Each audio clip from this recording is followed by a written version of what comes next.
Silent killer ಇದ್ದಂಗೆ. Silent ಎಷ್ಟು ಕಾಣ್ತಾ ಇದೆ ಅಷ್ಟೇ ಡೇಂಜರ್. ಇದ್ರ ಅಪ್ಪಿ ತಪ್ಪಿನ ಇದಕ್ಕೆ ಕೈ ಹಾಕಬೇಡಿ. ಹುಲಿ ಹೆಂಗೆ ತಿನ್ನುತ್ತೆ ನಿಮ್ಮ ಕೈಯನ್ನ ಹಂಗೆ ಕಟ್ ಮಾಡ್ಕೊಂಡು ತಿಂದ್ಬಿಡುತ್ತೆ. ಇವಾಗ ಎಕ್ಸಾಂಪಲ್ ನಾನು ಕೈ ಹಾಕಿದ್ರೇನು ಸರ್. ಇನ್ನೊಂದು ಈ ಪುಷ್ಪ ಸಿನಿಮಾ ನೋಡಿದ್ಮೇಲೆ ಎಲ್ಲರೂ ಕೂಡ ಗಂಧಕ್ಕಿಂತ ರೆಡ್ ಸ್ಯಾಂಡಲ್ವುಡ್ ಅಂದ್ರೆ ರಕ್ತ ಚಂದನಕ್ಕೆ ಡಿಮ್ಯಾಂಡು ಅಂತ ಹೇಳ್ಬಿಟ್ಟು ನಿಮಗೆ ಒಂದು ಮರ 1 ಕೋಟಿಗಿಂತ ಹೆಚ್ಚಿದೆ ಅದು ಅಂತಾರಾಷ್ಟ್ರೀಯ ಮಾರ್ಕೆಟ್ ಅಲ್ಲಿ. ಓಕೆ ಇದು ಚೇಸಿಂಗ್ ಇಲ್ಲ, ಅದು ಕಂಪ್ಲೀಟ್ ಅಟ್ಯಾಕಿಂಗ್ ಗೆ. ಇದು ಚೇಸಿಂಗ್ ಗೆ ಅಲ್ಲ. ಅದ್ರ ಕಡೆ ತಪ್ಪಿಸ್ಕೊಂಡು ನೀವು ಓಡಿ ಹೋದ್ರೆ ಇದ್ರ ಕಡೆ ಸಿಗ್ತೀರಾ. ಓಕೆ ಇವು ಎರಡೂ ನೋಟಿಸ್ ಮಾಡಿದಿಲ್ಲ ಅಂದ್ರೆ ಇದು ಬಂದು ನಿಮ್ಗೆ ಹಿಡಿದ ಬಿಟ್ಟಿರು. ಅಂದ್ರೆ ಆಫ್ರಿಕನ್ ಬ್ಲಾಕ್ ವುಡ್ ಇಡೀ ವರ್ಲ್ಡ್ ಅಲ್ಲೇ ಕಾಸ್ಟ್ಲಿಯಸ್ಟ್ ವುಡ್ ಅದು. 1 ಕೆಜಿಗೆ 8 ಲಕ್ಷ ರೂಪಾಯಿ ಹೋಗುತ್ತೆ. ನೀವು 1 ಎಕರೆ ಶ್ರೀಗಂಧ ಬೆಳೆದ್ರೆ ನೀವು ಫರಾರಿ ತಗೋಬಹುದು. ಬಹಳ ಕೇರ್ಫುಲ್ ಇರಿ. ಸ್ಯಾಂಡಲ್ ಸ್ಪೈಕ್ ಡಿಸೀಸ್ ಗೆ ಮದ್ದಿಲ್ಲ.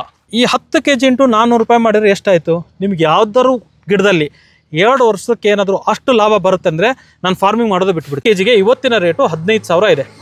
200 ಗಿಡ ಇಟ್ಕೊಳ್ಳಿ ಸರ್. 200 ಗಿಡ ನಾವು ಇಟ್ಕೊಂಡ್ರು ಒಂದು ಮರದಲ್ಲಿ ನಮ್ಗೆ ಇವತ್ತು 3 ಲಕ್ಷ ಅಂತಂದ್ರೆ ನೀವೇ ಲೆಕ್ಕ ಹಾಕ್ಬೋದು. ಇದು 1 3 ಕೋಟಿ 6 ಕೋಟಿ ಆಗುತ್ತೆ. 6 ಕೋಟಿ ನಾವು ಟಾರ್ಗೆಟ್ ಮಾಡ್ಬೋದು. 6 ಕೋಟಿ ಫೆರಾರಿ ಕಾರ್ನ ಪ್ರತಿಯೊಬ್ಬ ರೈತ ತಗೋಬಹುದು. ಬಟ್ ತಾಳ್ಮೆ ಇರಬೇಕು. 200 ಕೆಜಿ ಅಂತ ಇಟ್ಕೊಳ್ಳಿ. 200 ಕೆಜಿ ಅಂದ್ರೆ 1 ಕೆಜಿಗೆ 400 ರೂಪಾಯಿ ಇದೆ. ಇವಾಗ ನಿಮ್ಗೆ ಎಷ್ಟಾಯ್ತು? 400 ರೂಪಾಯಿ ಅಂದ್ರೆ 200 ಕೆಜಿ ಅಂದ್ರೆ ಲೆಕ್ಕ ಹಾಕೊಳ್ಳಿ 80,000 ರೂಪಾಯಿ ಒಂದು ಮರದಿಂದ 6 ವರ್ಷ ಆದ್ಮೇಲೆ ಎಕ್ಸ್ಪೆಕ್ಟ್ ಮಾಡಬಹುದು. ಈಗ ಬೇರೆಯವ್ರ ಕಂಪ್ನಿಯವರೆಲ್ಲ ಏನ್ ರೆಡಿ ಮಾಡಿದ್ರು ಅಂದ್ರೆ ಇದ್ರ ಮೇಲೆ ಒಂದು ಚಿಪ್ ಅಂತೆ. ಆ ಚಿಪ್ ಕಾಣುತ್ತೆ, ಅದನ್ನ ಕಿತ್ತು ಹೋಗೋದ್ರು ಗೊತ್ತಾಗಲ್ಲ. 100/70 ಫೀಟ್ ಓಕೆ ನಾವು ಮಾಡಿರೋದು ಲೆಂತ್ ಬಿಡ್ತು. ಆಮೇಲೆ ಇದ್ರ ಡೆಪ್ತ್ ಬಂದು 40 ಫೀಟ್. ಸರ್ ಇವಾಗ ರೀಸೆಂಟ್ ಆಗಿ ನ್ಯೂಸ್ ಅಲ್ಲೆಲ್ಲ ನೋಡಿರ್ತೀರಾ ನೀವು. ಆಲ್ಮೋಸ್ಟ್ ಇಷ್ಟವರೆಗೂ ಕೂಡ ಈ ತರ ಫೆನ್ಸಿಂಗ್ ಮಾಡ್ಸಿದ್ದಾರೆ. ಇನ್ನು ಚಿಕ್ಕದಾಗಿ, ಇನ್ನು ಲೈಕ್ ಕಡಿಮೆ ಬಜೆಟ್ ಅಲ್ಲಿ. ಕಳ್ಳರು ಏನ್ ಮಾಡಿದಾರೆ ಅಂದ್ರೆ ಇಲ್ಲಿಂದ ಕಟ್ ಮಾಡ್ಕೊಂಡು ಹೋಗ್ಬಿಟ್ಟಿದ್ದಾರೆ. ಈ ತಳಿ ಮುಂದೆ ಏನಾದ್ರು ನೀವು ಸಿಕ್ಕೊಂಡ್ರೆ ನೀವು ಬದುಕಕ್ ಚಾನ್ಸೇ ಇಲ್ಲ.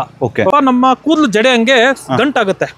ಇದರಿಂದ ಏನಾಗುತ್ತೆ, ಯಾರಾದ್ರೂ ಇದನ್ನ ಬರ್ಬೇಕಂದ್ರೆ ಇದನ್ನ ಕಂಪ್ಲೀಟ್ ಕಟ್ ಮಾಡಿ ಮಷೀನ್ ಇಂದ ಕಟ್ ಮಾಡೇ ಬರ್ಬೇಕು. ಆಮೇಲೆ ಇನ್ನು 8 ವರ್ಷ ಆದ್ಮೇಲೆ ಇದು ದಪ್ಪ ವಾಲ್ ಆಗುತ್ತೆ. 8 ಫೀಟ್ ಇಂದ ವಾಲ್ ಅಂತಂದ್ರೆ ಒಂದು ಬಿದಿರು ಒಂದು ಕೆಬ್ಬಣದ ಸಮಾನ ಅಂತ ಹೇಳ್ತೇವೆ ನಾವು. ಬಿದಿರಿಂದ ಹಿಂದ ಕಾಲದಲ್ಲಿ ಬ್ರಿಡ್ಜ್ ಮಾಡ್ತಾ ಇದ್ರು. ಇದು 8 ಫೀಟ್ ಇಂದ ಒಂದು ಕೆಬ್ಬಣದ ಗೋಡೆನ ನೀವು ಕಟ್ ಮಾಡಿ ಬರೋದು ಎಷ್ಟು ಕಷ್ಟನೋ ಸೇಮ್ ಆಗುತ್ತೆ. ಎಲ್ಲ ರೈತರು 1 ಎಕರೆ ಅಥವಾ 2 ಎಕರೆ ಶ್ರೀಗಂಧ ಬೆಳೆಯೋದಕ್ಕೆ ಭಯ ಪಡ್ತಾರೆ. ಯಾಕಂದ್ರೆ ಸೆಕ್ಯೂರಿಟಿ ಕೊಡೋಕ್ಕಾಗಲ್ಲ, ಕಳ್ತನ ಮಾಡ್ಕೊಂಡು ಹೋಗ್ಬಿಡ್ತಾರೆ ಅಂತ. ನೋಡಿ ಇಲ್ಲೊಬ್ರು 70 ಎಕರೆ, ನನ್ನ ಸ್ನೇಹಿತರೊಬ್ರು 70 ಎಕರೆ ಶ್ರೀಗಂಧವನ್ನು ಬೆಳೆದಿದ್ದಾರೆ. ಒಂದು ಮರ ಇನ್ನೊಂದು 10 ವರ್ಷಕ್ಕೆ ಒಂದು ಮರ ಕನಿಷ್ಠ 4 ಲಕ್ಷಕ್ಕೆ ಹೋಗುತ್ತೆ.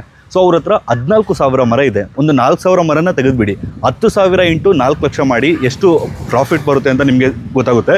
ಅದೆಲ್ಲದಕ್ಕಿಂತ ಮುಖ್ಯವಾಗಿ ಇವಾಗ ಶ್ರೀಗಂಧವನ್ನು ಬೆಳೀತಿದ್ದಾರೆ ಅಂದರೆ ಫಸ್ಟ್ ಯಾವ ರೀತಿ ಬೆಳಿಬೇಕು, ಹೋಸ್ಟ್ ಯಾವ ರೀತಿ ಕೊಡಬೇಕು, ಮತ್ತು ಎಲ್ಲದಕ್ಕಿಂತ ದೊಡ್ಡ ಪ್ರಾಬ್ಲಮ್ ಅಂದರೆ ಸೆಕ್ಯೂರಿಟಿ. ಸೊ ಅವರು 70 ಎಕರೆ ಬೆಳೆದಿದ್ದಾರೆ. ಸೊ ಅವ್ರನ್ನೇ ಮಾತಾಡ್ಸೋಣ ಯಾವ ರೀತಿ ಪ್ಲ್ಯಾನ್ ಮಾಡಿದ್ದಾರೆ ಹೇಗೆ ಅಂತ ಹೇಳ್ಬಿಟ್ಟು. ಸೊ ಅವ್ರ ಹೆಸರು ಬನ್ನಿ, ಅವ್ರನ್ನೇ ಮಾತಾಡ್ಸೋಣ. ಸರ್ ನಮಸ್ತೆ. ನಮಸ್ತೆ, thanks for coming. Hello sir, 70 ಎಕರೆ ಏನಕ್ಕೆ ಮಾಡಬೇಕು ಅನಿಸ್ತು ಸರ್? ಇವಾಗ ಎಕ್ಸಾಂಪಲ್ ಎಲ್ಲ 1 ಎಕರೆ ಅಥವಾ 2 ಎಕರೆ ಮಾಡೋದಕ್ಕೆ ಭಯ ಪಡ್ತಾರೆ. ಶ್ರೀಗಂಧ ಅಂದರೆ ಮಾರ್ಕೆಟ್ ಇಲ್ಲ, ಅಥವಾ ಕಳ್ತನ ಮಾಡ್ಕೊಂಡು ಹೋಗ್ಬಿಡ್ತಾರೆ, ಅಥವಾ ಈಗಲೂ ಪರ್ಮಿಷನ್ ಬೇಕು ಅನ್ನೋ ಮೈಂಡ್ ಸೆಟ್ ಅಲ್ಲಿ ಇರ್ತಾರೆ. ಸೊ 70 ಎಕರೆ ಏನಕ್ಕೆ ಅನಿಸ್ತು? ಫಸ್ಟ್ ನಿಮ್ಮ ಕಿರು ಪರಿಚಯ. ನನ್ನ ಹೆಸರು ನಿತಿನ್ ಕುಮಾರ್ ಅಂತ. ನಾನು ಧಾರ್ವಿ ಗ್ರೂಪ್ ಅಂತ ಒಂದು ಸಂಸ್ಥೆಯಿಂದ CEO and founder. So basically ನಂದು ಬ್ಯಾಕ್ಗ್ರೌಂಡ್ ಅಂದರೆ ನಾನೊಬ್ಬ ಫಾರೆಸ್ಟ್ರಿ ಗ್ರ್ಯಾಜುಯೇಟ್. ನಾನು 3rd ಇಯರ್ ಇದ್ದಾಗಲೇ ನನಗೆ ಈ ಶ್ರೀಗಂಧದ ಬಗ್ಗೆ ಒಂದು ಜಾಸ್ತಿ ಒಲವು ಬರುತ್ತೆ. ನಾನು ಜಾಸ್ತಿ ತಿಳ್ಕೊಳಕ್ಕೆ ಇಷ್ಟಪಡ್ತಾ ಇದ್ದೆ. ಅವಾಗ ನಮ್ಮ ಸರು ಒಂದು ಡೈಲಾಗ್ ಹೇಳಿದರು, ಏನಂತೇಳಿ, ಅವ್ರ ಹೆಸರು ವಾಸುದೇವ್ ಸರ್ ಅಂತೇಳಿ, ನನಗೀಗೂ ನೆನಪಿದೆ. ಜೆನೆಟಿಕ್ ಕ್ಲಾಸಲ್ಲಿ ನೀವು 1 ಎಕರೆ ಶ್ರೀಗಂಧ ಬೆಳೆದ್ರೆ ನೀವು ಫರಾರಿ ತೊಗೋಬೋದು ಅಂತ ಹೇಳಿದರು. ನಾನು ಅಲ್ಲಿ ಫ್ರಂಟ್ ಬೆಂಚ್ ಕುಂತು ನಾನು ನಗ್ತಾ ಇದ್ದೆ. ಅವರು ನನಗೆ ನಿಲ್ಲಿಸಿ ಕೇಳಿದ್ರು, ಅಂದರೆ ಏನಪ್ಪ ನಗು ಬರ್ತಾ ಇದೆಯಾ ನನ್ನ ಮಾತಿಗೆ ಅಂತ. ಇಲ್ಲ ಸರ್, ನಾನು ಎಷ್ಟು ಈಸಿಲಿ ಹೇಳಿಬಿಟ್ರೆ ಅಂತ ಅಷ್ಟೇ ಅಂದೆ ಅಂತ. ಯಾಕೆ ತೊಗೊಳಕ್ಕಾಗಲ್ಲ ಅಂತ ಅವ್ರು ಒಂದು ಎಕನಾಮಿಕ್ಸ್ ಹೇಳಿದರು. ಅವಾಗಿಂದ ಅದ್ರ ಮೇಲೆ ಜಾಸ್ತಿನೇ ನನಗೆ ಒಂದು ಒಲವು ಇತ್ತಂತ ತಿಳ್ಕೊಳ್ಳಿ. ಸೊ ಅವಾಗ ನಾನೇನು ಮಾಡಿದೆ, ಅದನ್ನ ಜಾಸ್ತಿ ತಿಳ್ಕೊಳಕ್ಕೆ ಇಷ್ಟಪಟ್ಟೆ. ಹಾಗೆ ನಂದು ಫೈನಲ್ ಇಯರ್ ಮುಗಿದಾಗ ನನಗೆ ಗೊತ್ತಿರಲಿಲ್ಲ ನಾನು ಇದರಲ್ಲಿ ಎಂಡ್ ಆಗ್ಬೋದು ಅಂತ, ಅಂದರೆ ಶ್ರೀಗಂಧ ಬೆಳೆಯೋದು. ನಾವು ಕನ್ಸಲ್ಟೇಷನ್ ಮಾಡ್ತಾ ನಾವು ಭಾಳ ರಾಜ್ಯದಲ್ಲಿ ನಮ್ಮ ಕನ್ಸಲ್ಟೇಷನ್ನು, ಮ್ಯಾನೇಜ್ಮೆಂಟು ಎಲ್ಲನೂ ಕೊಡ್ತಾ ಇದೆ ಸರ್ವಿಸ್ ಧಾರ್ವಿ ಗ್ರೂಪ್ ಅಂತಂದರೆ. ಬಟ್ ನನಗೆ ಅನ್ನಿಸ್ತು ನಾವು ಒಂದು ಯಾಕೆ ನಮ್ಮದೇ ಒಂದು ಲ್ಯಾಂಡ್ ಮಾಡಬಾರ್ದು, ಮಾಡಿದರೆ ಲಾರ್ಜ್ ಸ್ಕೇಲೇ ಮಾಡಬೇಕಂತ ಒಂದು ಗುರಿ ಇತ್ತು. ಸೊ ಫಸ್ಟಿಗೆ 70 ಎಕರೆ ಏನು ಮಾಡಿಲ್ಲ. ಇದು ನಾವು 20 ಎಕರೆಯಿಂದ ಸ್ಟಾರ್ಟ್ ಮಾಡಿ ಹಂಗೆ 10 ಏರಿಸ್ತಾ ಇವತ್ತು ಇದು ಬಂದುಬಿಟ್ಟು 70ಕ್ಕಿದೆ. ಬಟ್ ನಮ್ಮ ಟಾರ್ಗೆಟ್ ಇರೋದು 100 ಏಕರ್ಸ್. ಇಲ್ಲಿ ನಾವು ಬೆಂಗಳೂರಿಂದ 60 ಕಿಲೋಮೀಟರ್ ಇರೋದ್ರಿಂದ ನಾವು ಬಂದು 100 ಏಕರ್ಸ್ ನಾವು ಟಾರ್ಗೆಟ್ ಮಾಡಬೇಕಂತ ಮಾಡ್ತಾ ಇರೋದು. ಓಕೆ ಸರ್, ನಿಮ್ಮ ಸರ್ ಹೇಳಿದ್ರಲ್ವಾ, ಅಂದರೆ ಒಂದು ಫೆರಾರಿ 1 ಎಕರೆಯನ್ನು ತೊಗೊಂಡ್ರೆ ಅದು ನಮ್ಮ ಆಡಿಯನ್ಸ್ಗೆ ಅರ್ಥ ಆಗೋಂಗೆ 1 ಎಕರೆ ಇವಾಗ ಯಾರಾದರೂ ಒಬ್ಬರು ತುಂಬ ಜನ ಬೆಂಗಳೂರಲ್ಲಿ ಇರ್ತಾರೆ, ಅವ್ರದ್ದು 1 ಎಕರೆ ಅಥವಾ 2 ಎಕರೆ ಇರುತ್ತೆ, ಊರ ಪಕ್ಕನೋ ಎಲ್ಲೋ ಒಂದು ಸೆಕ್ಯೂರಿಟಿ ನಾನು ಕೊಡ್ತೀನಿ, ನಾನು ಬ್ಯಾಲೆನ್ಸ್ ಮಾಡ್ತೀನಿ, ಅವನು ಒಂದು ಫೆರಾರಿ ತೊಗೋಬೇಕು. ಲೈಕ್ ಇವಾಗ ಪ್ರತಿಯೊಬ್ಬ ರೈತನೂ ಒಂದು ಫೆರಾರಿ ತೊಗೋಬೇಕು ಅನ್ಕೊಳ್ಳಿ. ಸೊ ಅದಕ್ಕೊಂದು ಕ್ಯಾಲ್ಕುಲೇಷನ್ ಏನಾಗ್ಬೋದು ಸರ್, ಒಂದು ಅಂದಾಜು ಹೇಳೋದಾದ್ರೆ 1 ಎಕರೆಗೆ? ನಾವೊಂದು ಎಕರೆಗೆ ಒಂದು ಸಿಂಪಲ್ ಮ್ಯಾಥಮೆಟಿಕ್ಸ್ ನಾವು ಹೋಗೋಣ. 1 ಎಕರೆಗೆ ಬೇರೆಯವರು 500, 1000 ಅದೆಲ್ಲ ಲೆಕ್ಕನೇ ಬೇಡ. ಕೇವಲ 250 to 300 ಟ್ರೀಸ್ ನಾವು ಕ್ಯಾಲ್ಕುಲೇಟ್ ಮಾಡಿ 300 ಇಟ್ಕೋಣ. ನೀವು ಕ್ಯಾಲ್ಕುಲೇಟ್ ಮಾಡಿ ಇವತ್ತು. ಈ 300 ಟ್ರೀಸ್ ನೀವು ಒಂದು ಮರ 20 kg ಅಷ್ಟು ಹಾರ್ಟ್ವುಡ್ ಫಾರ್ಮೇಶನ್ ಮಾಡುತ್ತೆ easily. Okay, well maintained condition ಅಲ್ಲಿ ವಿತ್ ರೈಟ್ ಸೀಡ್. ನಾನು ಎಲ್ಲಾರ್ದು ಬರುತ್ತೆ ಅಂತ ಹೇಳಲ್ಲ, ಅದಕ್ಕೆ ಒಂದು ಮ್ಯಾನೇಜ್ಮೆಂಟ್ ಪ್ರಾಕ್ಟೀಸ್ ಅಂತ ಇರುತ್ತೆ, ಕ್ವಾಲಿಟಿ ಅಂತ ಇರುತ್ತೆ. ಅದು ಬಂದ್ರೆ 20 kg ಏನ್ ದೊಡ್ಡ ವಿಷಯ ಅಲ್ಲ. 1 kgಗೆ ಇವತ್ತಿನ ರೇಟು 15,000 ಇದೆ. ಓಕೆ, ಒಂದು ಮರದಿಂದ ಎಷ್ಟಾಯ್ತು? 3 ಲಕ್ಷ ಆಯ್ತು. 3 ಲಕ್ಷ ಆಯ್ತು. 300 ಮರ ನಾವು 1 ಎಕರೆಗೆ ಹಾಕ್ತೇವೆ. ಇದರಲ್ಲಿ 10% ಮಾರ್ಟಲಿಟಿ ಬರುತ್ತೆ. 15 ವರ್ಷದಲ್ಲಿ ನಮ್ಗೆ 10% ಅಷ್ಟು ಗಿಡಗಳು ಹೋಗುತ್ತೆ. ಕಳ್ತನ ಆಗಿ ಹೋಗ್ಬೋದು, ಮಾರ್ಟಲಿಟಿ ಆಗಿ ಹೋಗ್ಬೋದು, ಸ್ವಲ್ಪ ಗಿಡದಲ್ಲಿ ಹಾರ್ಟ್ವುಡ್ ಫಾರ್ಮೇಶನ್ ಬಹಳ ಕಡಿಮೆ ಬರ್ಬೋದು. ಸೊ ರೆಸ್ಟ್ 90% ನಾವು ಹಿಡಿದ್ರೆ 300 ಇದು ಅಂತಾನೆ ಒಂದು 30 ಗಿಡಗಳು ಹೋಯ್ತು. ಇಲ್ಲ 200 ಗಿಡ ಇಟ್ಕೊಳ್ಳಿ ಸರ್. 200 ಗಿಡ ನಾವು ಇಟ್ಕೊಂಡ್ರು ಒಂದು ಮರದಲ್ಲಿ ನಮ್ಗೆ ಇವತ್ತು 3 ಲಕ್ಷ ಅಂತಂದ್ರೆ ನೀವೇ ಲೆಕ್ಕ ಹಾಕ್ಬೋದು. ಇದು 3 ಕೋಟಿ 6 ಕೋಟಿ ಆಗುತ್ತೆ. 6 ಕೋಟಿ ನಾವು ಟಾರ್ಗೆಟ್ ಮಾಡ್ಬೋದು. 6 ಕೋಟಿ ಫೆರಾರಿ ಕಾರ್ನ ಪ್ರತಿಯೊಬ್ಬ ರೈತ ತಗೋಬಹುದು, ಬಟ್ ತಾಳ್ಮೆ ಇರಬೇಕು. ಹಂಗಂತ ಇನ್ನೊಂದು ಇದರಲ್ಲಿ ಇದೆ. ನಾನು ಒಂದು ಅಸಂಪ್ಷನ್ ನ ಎಲ್ರಿಗೂ ಒಂದು ಏನಂತಂದ್ರೆ ಎಲ್ಲರೂ ಶ್ರೀಗಂಧನೆ ಮಾಡಿ ಬೆಳಿಬೇಕಂತೇನಿಲ್ಲ. ನಾನು ಇದ್ರ ಬಗ್ಗೆ ನಾನು ರಿಸರ್ಚ್ ಮಾಡಿದ್ದೆ, ನನಗೆ ಐಡಿಯಾ ಬಂದಿತ್ತು, ನಾನು ತಿಳ್ಕೊಂಡಿದ್ದೆ. ನನ್ನ ಬ್ಯಾಕ್ ಗ್ರೌಂಡೇ ಫಾರೆಸ್ಟ್ ಗ್ರಾಜ್ಯುಯೇಟ್ ಇರೋದ್ರಿಂದ ನಾನು ಈ ರಿಸ್ಕ್ ತಗೊಂತಾ ಇದ್ದೀನಿ. ನಾನು ಎಲ್ಲ ರೈತರಿಗೆ ಇದನ್ನೇ ಮಾಡಿ ಅಂತ ಹೇಳಲ್ಲ. ನಿಮ್ಮ ಕಡೆ ಲ್ಯಾಂಡ್ ಇದ್ದು, ನಿಮ್ಮ ಕಡೆ ಟೈಮ್ ಇದ್ರೆ ನೀವು ಖಂಡಿತ ಟ್ರೈ ಮಾಡಿ. ಇವೆರಡೂ ಇಲ್ಲ ಅಂತಂದ್ರೆ ನೀವು ಬೇರೆ ಆಪ್ಷನ್ಸ್ ಮಾಡ್ಬೋದು. ಬಟ್ ನನಗೆ ಅದು ಎರಡೂ ಫಿಸಿಬಲ್ ಇತ್ತು. Land, time and most important ಅದ್ರ ಬಗ್ಗೆ ನಾಲೆಜ್ ಇತ್ತು. ಹಾಗಾಗಿ ನಾವು ಇದ್ರ ಮೇಲೆ ಅಷ್ಟು ರಿಸ್ಕ್ ತೊಗೊತಾ ಇರೋದು, ಆಮೇಲೆ ಇನ್ವೆಸ್ಟ್ ಮಾಡ್ತಾ ಇರೋದು. ಸರ್ ಓಕೆ, ಇವಾಗ 70 ಎಕರೆಯಲ್ಲಿ ಏನೇನಿದೆ ಸರ್? 70 ಎಕರೆಯಲ್ಲಿ ನೀವು ನೋಡ್ಬೋದು. ನಾವು ಮೇನ್ ಒಂದೇ ಮಾಡಿದ್ರೆ ಅಂದರೆ ಗಂಧನೆ ಮಾಡಿದರೆ ನಾವು ಹೊಟ್ಟೆಪಾಡಿಗೆ ಏನು ಮಾಡ್ಬೇಕು ಅನಿಸುತ್ತೆ. ಸೊ ನಾವೇನು ಮಾಡಿದ್ದೇವೆ, ಬೆಣ್ಣೆಹಣ್ಣು, ಮೆಕ್ಸಿಕನ್ ಹಾಸ್ ಅವಕಾಡೋನ ನಮ್ಮ ಮೇನ್ ಕ್ರಾಪ್, ಸೆಕೆಂಡ್ರಿ ಅಂದರೆ ಶ್ರೀಗಂಧ ಬಿಟ್ಟರೆ ಒಂದು revenue source for next 15 years ಅಂತಂದರೆ ನಾವು ಅವಕಾಡೋ ಹಾಕೊಂಡಿದ್ದೇವೆ, ಮೆಕ್ಸಿಕನ್ ಹಾಸ್. ಅದರ ಜೊತೆ ಪಪ್ಪಾಯ ಹಾಕ್ತಾ ಇದ್ದೇವೆ, ಸೀಬೆ ಹಾಕ್ತಾ ಇದ್ದೇವೆ. ಈಗ ಹಾಗೆ ನಾವು ಮತ್ತೆ ಬೇರೆ ಅನ್ಯ ಬೆಳೆನೂ ಬೆಳೀತಾ ಇದ್ದೇವೆ, ಅಂದರೆ ವೆಜಿಟೇಬಲ್ಸು ಬೆಳೀತಾ ಇದ್ದೇವೆ, ನುಗ್ಗೆ ಬೆಳೀತಾ ಇದೆ. ಅವೆಲ್ಲ ನಾವು ಕ್ಯುಮ್ಯುಲೇಟಿವ್ ಅಂದರೆ ಕ್ಯಾಲ್ಕುಲೇಟ್ ಮಾಡ್ತಾ ಇಲ್ಲ. ಬಟ್ ಮೇನ್ ಅಂತಂದರೆ ಶ್ರೀಗಂಧ, ಸೀಬೆ, ಅವಕಾಡೋ ಇವು ನಮಗೆ ಮೇನ್ ಸೋರ್ಸ್ ಆಫ್ ರೆವಿನ್ಯೂ. ಉಳ್ಕಿದ್ದೆಲ್ಲ ನಮ್ಮ ಪ್ಯಾಷನ್ಗೆ, ನಮ್ಮ ಖುಷಿಗಂತ ಹಾಕೊಂಡಿದ್ದೇವೆ. ತೆಂಗಿದೆ, ನೇರಳೆ ಹಣ್ಣು ಎಲ್ಲಾನು ಬೇರೆ ಬೇರೆ ಹಣ್ಣು ಸೈಡ್ ಇನ್ಕಮ್ ಅವೆಲ್ಲ. ಇದೆಲ್ಲ ಏನು ಮೇಂಟೆನೆನ್ಸ್ ಮಾಡೋದಕ್ಕೆ ಬೇಕೋ, ಇವಾಗ ಎಂಪ್ಲಾಯ್ ಸ್ಯಾಲರಿ ಆಗಿರ್ಬೋದು ಅಥವಾ ಎಲ್ಲ, ಸೊ ಅದರಿಂದ ಬರಂಗ್ ಮಾಡ್ಕೊತಾ ಇದ್ದೇವೆ. ಓಕೆ ಸರ್, ಇವಾಗ ಶ್ರೀಗಂಧ ಎಲ್ಲಿಂದ ಅನ್ನೋದಕ್ಕಿಂತ ಮೇನ್ ಶ್ರೀಗಂಧ ಅಂದಿದ ತಕ್ಷಣ ಜನ ಭಯ ಪಡುವಂಥದ್ದು ಒಂದು ಪರ್ಮಿಷನ್ ಬೇಕು ಅಂತ ಅನ್ಕೊಂಡಿರ್ತಾರೆ, ಇನ್ನೊಂದು ಸೆಕ್ಯೂರಿಟಿ. ಸೊ ಅವೆರಡರ ಬಗ್ಗೆ ಕ್ಲಾರಿಫೈ ಮಾಡೋದಾದ್ರೆ, ಫಸ್ಟ್ ಕ್ವಶನ್ ನೀವು ಕೇಳಿದ್ದು ಮೇನು ಪರ್ಮಿಷನ್ ಇದಕ್ಕೆ ಏನು ಬೇಕಿಲ್ಲ. 2001ರಲ್ಲಿ ಇದಕ್ಕೆ ನಮ್ಮ ಸರ್ಕಾರ ಓಪನ್ ಹ್ಯಾಂಡ್ ಮಾಡಿದೆ. ಅಂದರೆ ಫಾರ್ಮರ್ಸು ಅದನ್ನ ಯಾರು ಬೇಕಾದ್ರೂ ಬೆಳಿಬೋದು, ಎಷ್ಟು ಎಕರೆ ಬೇಕಾದ್ರೂ ಬೆಳಿಬೋದು. ಇಷ್ಟೇ ಎಕರೆ ಬೆಳಿಬೇಕಾ ಅನ್ನೋದು ರೂಲ್ಸ್ ಇಲ್ಲ, ಮಿನಿಮಮ್ಮು ಇಲ್ಲ, ಮ್ಯಾಕ್ಸಿಮಮ್ಮು ಇಲ್ಲ. ಎಲ್ಲ ಥರದ ರೈತರು ಅದನ್ನ ಬೆಳಿಬೋದು. ಒಂದು ಖುಷಿ ಸುದ್ದಿ ಅಂತ ತಿಳ್ಕೊಳ್ಳಿ. ಸೆಕೆಂಡ್ ಫಾಲೋಡ್ ಅಪ್ ಕ್ವಶನ್ ಅಂತಂದರೆ ಸೆಕ್ಯೂರಿಟಿ ಬಂದರೆ, ಇದು ಏನಾದರೂ ಯಾರೋ ಬೇರೆ ಕಳ್ತನ ಮಾಡಿದರೆ ನನ್ನ ಮೇಲೆ ಕೇಸ್ ಆಗುತ್ತಾ? ಖಂಡಿತ ಆಗಲ್ಲ. ಒಂದು. ಎರಡನೇದು, ಮುಂಚೆ ಸೆಕ್ಯೂರಿಟಿಯಲ್ಲಿ ಪ್ರಾಬ್ಲಮ್ ಇತ್ತು. ಯಾಕಂತಂದರೆ ಎಲ್ಲಿ ಗಂಧನ ಬೆಳೆಯೋದಿತ್ತಲ್ಲ ಅದು ಏರಿಯಾನೇ ಕಡಿಮೆ ಇತ್ತು. ಇವತ್ತು ಸಿಕ್ಕಾಪಟ್ಟೆ ಗಂಧ ಬೆಳೀತಾ ಇದ್ದಾರೆ. ಹಾಗಾಗಿ ಎಲ್ಲರ ಕಡೆ ಗಂಧ ಇರೋದ್ರಿಂದ ಸೋಷಿಯಲ್ ಸೆಕ್ಯೂರಿಟಿನೂ ಅಂತ ಹೇಳ್ಬೋದು ನೀವು. ಅಕ್ಕಪಕ್ಕದವ್ರದ್ದು ಗಂಧ ಇರೋದ್ರಿಂದ ನಮ್ಮದೇ ಕಳ್ತನ ಆಗಲ್ಲ. ಅವ್ರದ್ದು ರಿಸ್ಕ್ ಇರುತ್ತೆ, ನಮ್ಮದು ಇರುತ್ತೆ. ನಾವು ಇಬ್ಬರು ಜೊತೆ ಕೂಡಿ ಇವತ್ತು ನಾವು ರಕ್ಷಣೆ ಮಾಡ್ತೇವೆ ನಮ್ಮ ಗಂಧದ ಗಿಡಕ್ಕೆ. ಮೂರನೇದಂತಂದರೆ ಇವತ್ತು ಟೆಕ್ನಾಲಜಿ ಅಡ್ವಾನ್ಸ್ ಆಗಿದೆ. ನೀವು ಸೆಕ್ಯೂರಿಟಿ ಕೊಡೋಕ್ಕೆ ನಾವು ಬಿದಿರನ್ನ ಹಾಕಿದ್ದೀವಿ, ಶ್ವನಗಳು ಇಟ್ಟಿದ್ದೇವೆ.